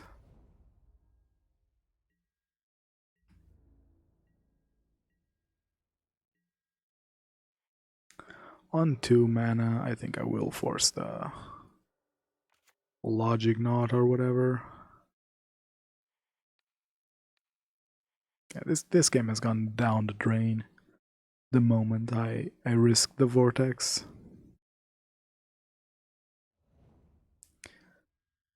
Pretty sure, like, if I kept Skullcrack up, he has to respect it. Although,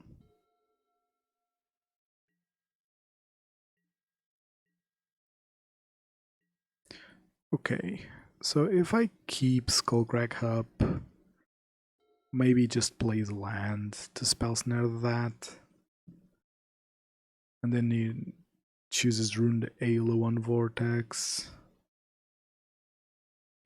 Like, this doesn't prevent damage, so yeah, maybe unironically might have been for the best.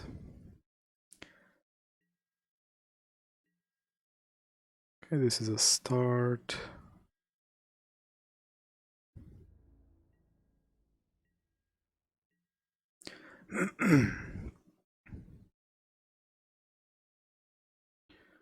This is a start. Is he?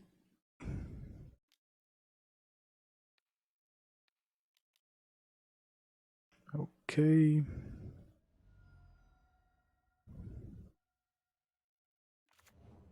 Wow, did that Skullcrack actually resolve? That's weird.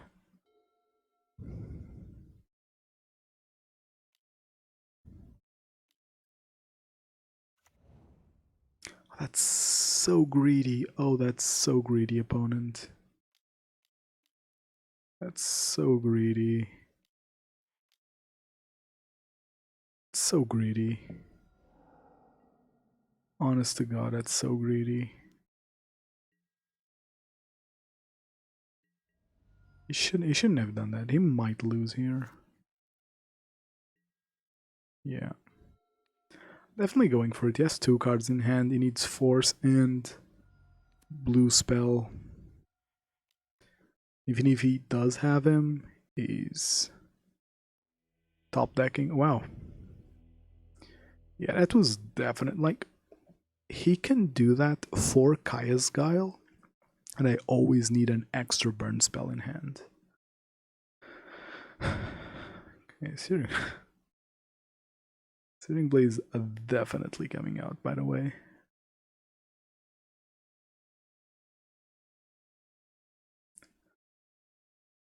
I think Riftbolt's just better. Even though his creatures are annoying. Sounds okay. Not amazing, but okay.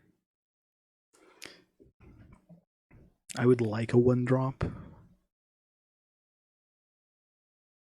First time you don't want a lightning bolt. Yeah. Super weird card for my opponent to be playing, to be honest. What is it for? Is it just to name Shadow? And not lose on that axis. Aha. God damn it. Although, wanna know a funny thing? I am playing the Goblin Guide here. Hits for 2, and I'm gonna force him to use explosives to slam down Eidolon.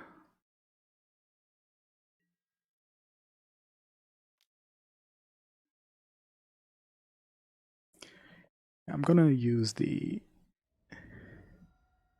He needs to crack this now.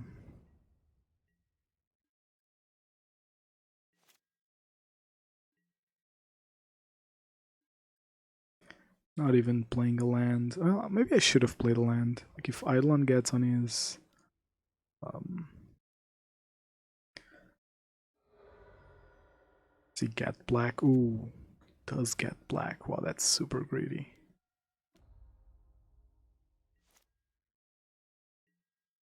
Okay. Him getting black is suspicious. Might mean Kaya's Guile.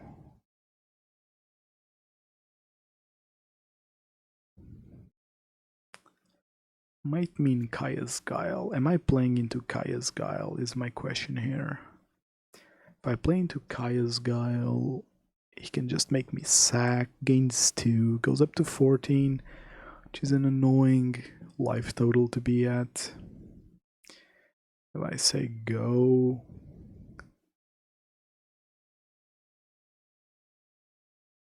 Yeah, I'm gonna say go here. He might make the pseudo mistake of... I have to say go here. He licks his face. I want to pull the counterspell from his hand. Spell Snare. Ooh, it's a good one for him to have.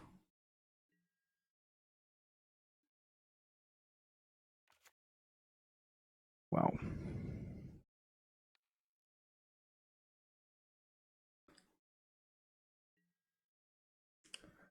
I can just say go here.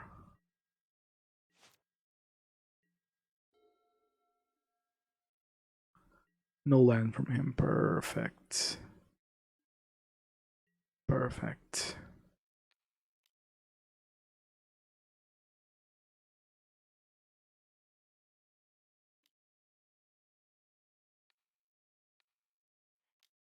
It's the best case scenario. He might have Logic Knot here.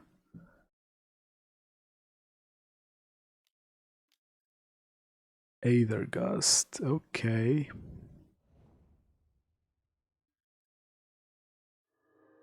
That Cling to Dust is basically a 1-mana counter for my thing. That was very greedy by my opponent.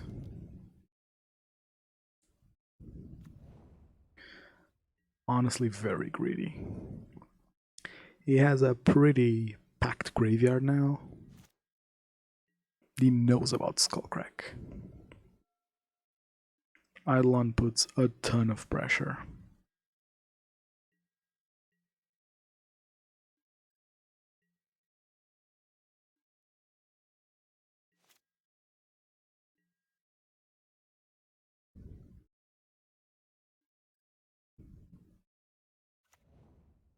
This Eidolon can't attack. I know about his Snapcaster.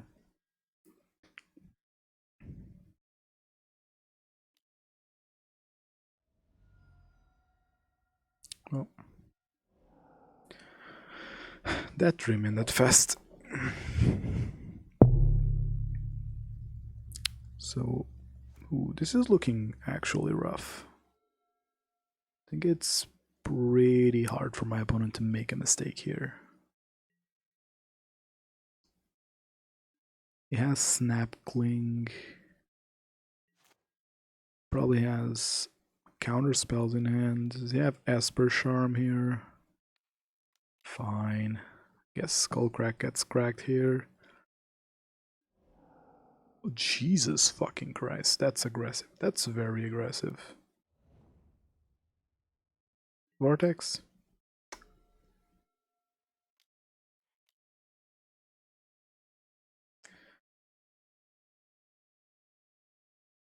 Let the clock begin, I guess.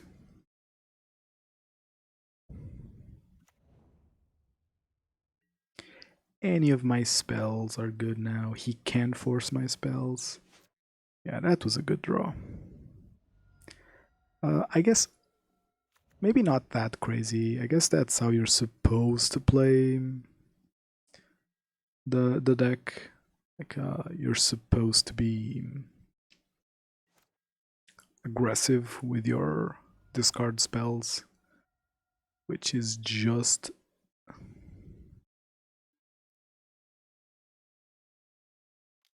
no, he doesn't have a counter, so why not?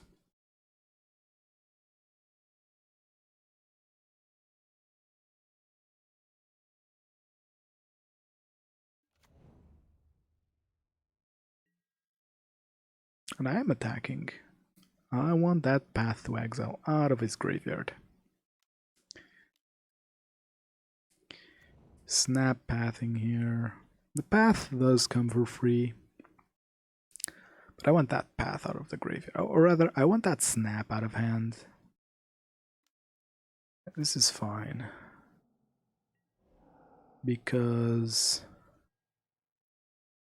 my opponent has one card in hand. He can attack for 5 here, which is actually a lot considering.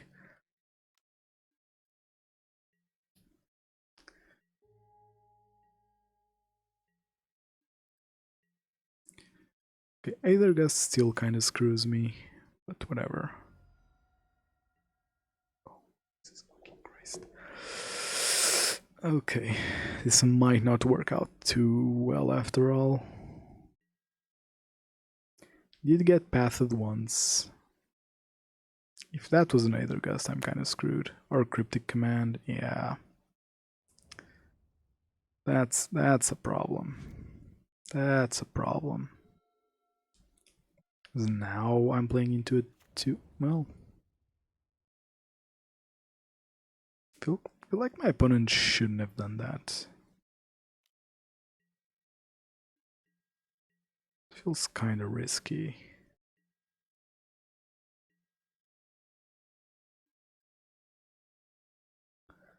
For Eidolon, probably prefer Eidolon to be honest.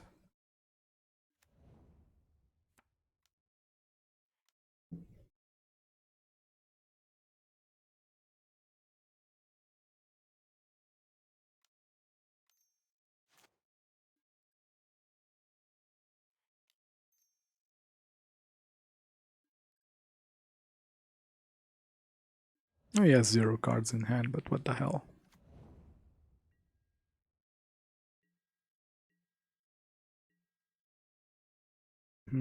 Creeping Tar Pit is a clock.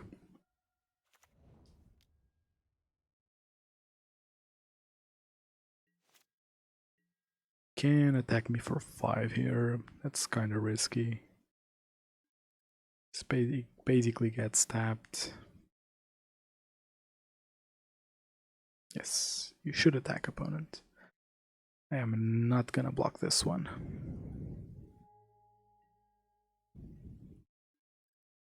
What do I need here? Not that for sure. It's getting cycled away. That's fine. What am I doing? Attacking. He taps himself to block this. His clock kind of gets slower. Am I okay?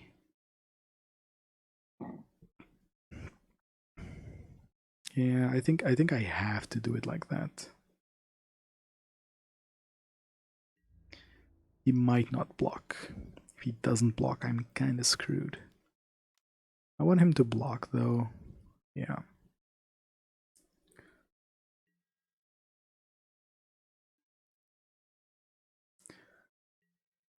At this point, I don't want to clock myself too much. Don't want to clock myself too much. I shouldn't F6 because if he thinks I have something, maybe he doesn't play this timely or this Jace. Oh, cling to dust is actually a problem. Yeah. Cling to dust is an actual problem.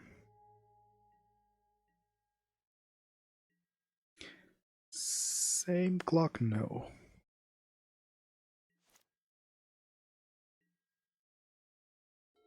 Oh. Kind of amazing that this keeps happening, but I guess I can't play past that. It's a bit tilting that I'm basically losing to Flood again. Which means 2 of my 4 Game 3 losses were to Flood. This doesn't matter now. Kind of annoying. Did I win the one? Oh, no, I lost. Oh my god, this league is so cursed. This league is so cursed. Maybe I'm not playing Amulet on whenever the fuck I said I was gonna play Amulet.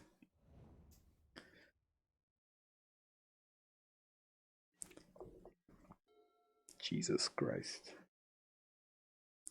Like at some point, kind of want to like, what can I even do against this type of flooding? Like, I feel like I'm losing more and more to flood. Is it just because, yeah, I cannot win this now? It's locked. Not only can he counter my thing, he can cling to dust on top. Honest to God.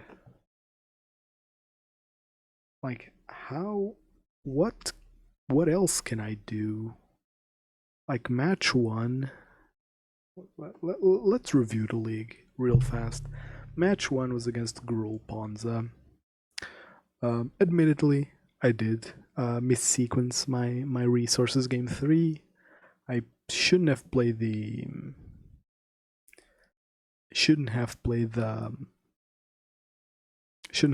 second Vortex. I should have applied some pressure on the board, because if my opponent has Vortex and my board to deal with, he's getting behind on his own board, which ended up being the difference between winning or losing. So that one's on me. Then against Green Tron, I can actually review the game. Let's review the game here real quick. Does this work? So I'm forced to keep a 1-lander because that's how my deck works. I can't mull to 5. in a matchup where I need to be fast. I keep a solid hand, to be honest. Is this just... It's just bugged out. Okay. But I didn't find a land for a while. Well, my opponent curved out pretty well, right? Jesus fucking Christ, Magic Online sucks so much as a sub, man. Jesus. Alright. Against Greentron, I lost to a one-lander. Then I Ascendancy Storm. I punted, but I wasn't punished.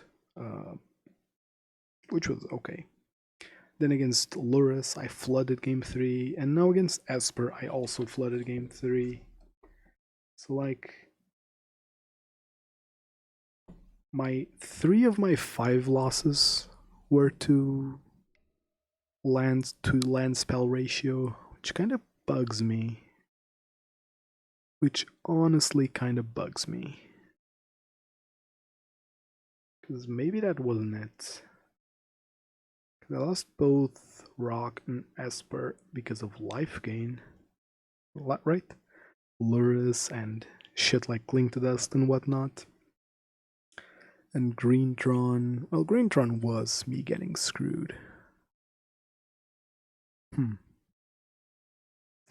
I wonder.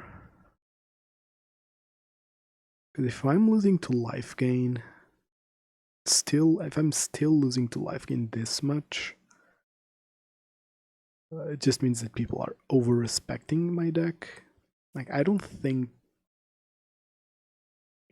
I don't know, but like...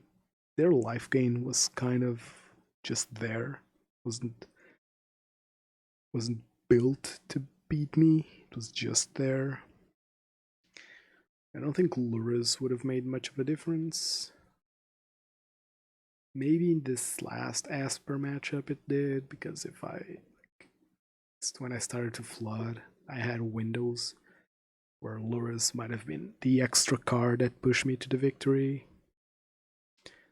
And if like my Rift Bolts were Seal of Fire, then maybe can like remove Snapcaster, have a Rift Bolt for his land, then he's actually behind on killing me. Interesting stuff. Very interesting stuff. Like I've been saying for a while that if Jund played a more Lurrus focused list, I'd have troubles with it, just because Lurrus is a much better threat against burn, because you either kill it right away, which usually means you have to top deck a removal spell, or you just lose. The funny thing is that I don't think Incinerator would have done it today. Like,